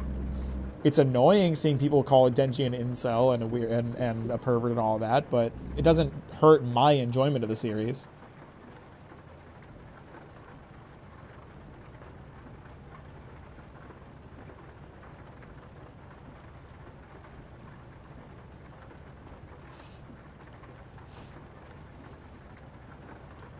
You saw that one video where one guy thought Dandadan was ripping off Boruto? I have no idea what you're talking about, and I'd rather not. I think I'd rather stay ignorant on that. Ignorance is bliss. I'd rather not know about that opinion. What a foolish thing to say, huh? I also think about Demon Slayer mangaka and Fujimoto crying because of how happy they were the stories got adapted so well. Yeah, it has to be like the biggest deal, the coolest thing for a mangaka to have their anime adapted, because like we look at it and we're like, there's so many anime out there, there's so many manga getting adapted, but like in the grand scheme of how many manga get published, the amount of them that get anime is pretty small. So it has to be the coolest thing ever to be like, holy shit, my series is getting animated, and then for it to be animated well is like, oh boy, that's like the pinnacle of like a great feeling. When a series that you made it's treated really well and turned into something else that's really cool. Like, that has to be the best feeling. He was wrong, of course. I'm just asking. No, I know. I'm sure you think they're wrong. That's a crazy take.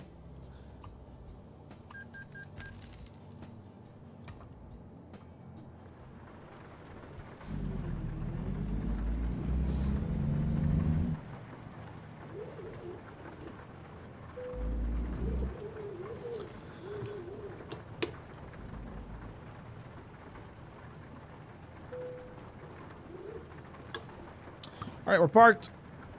Ugh.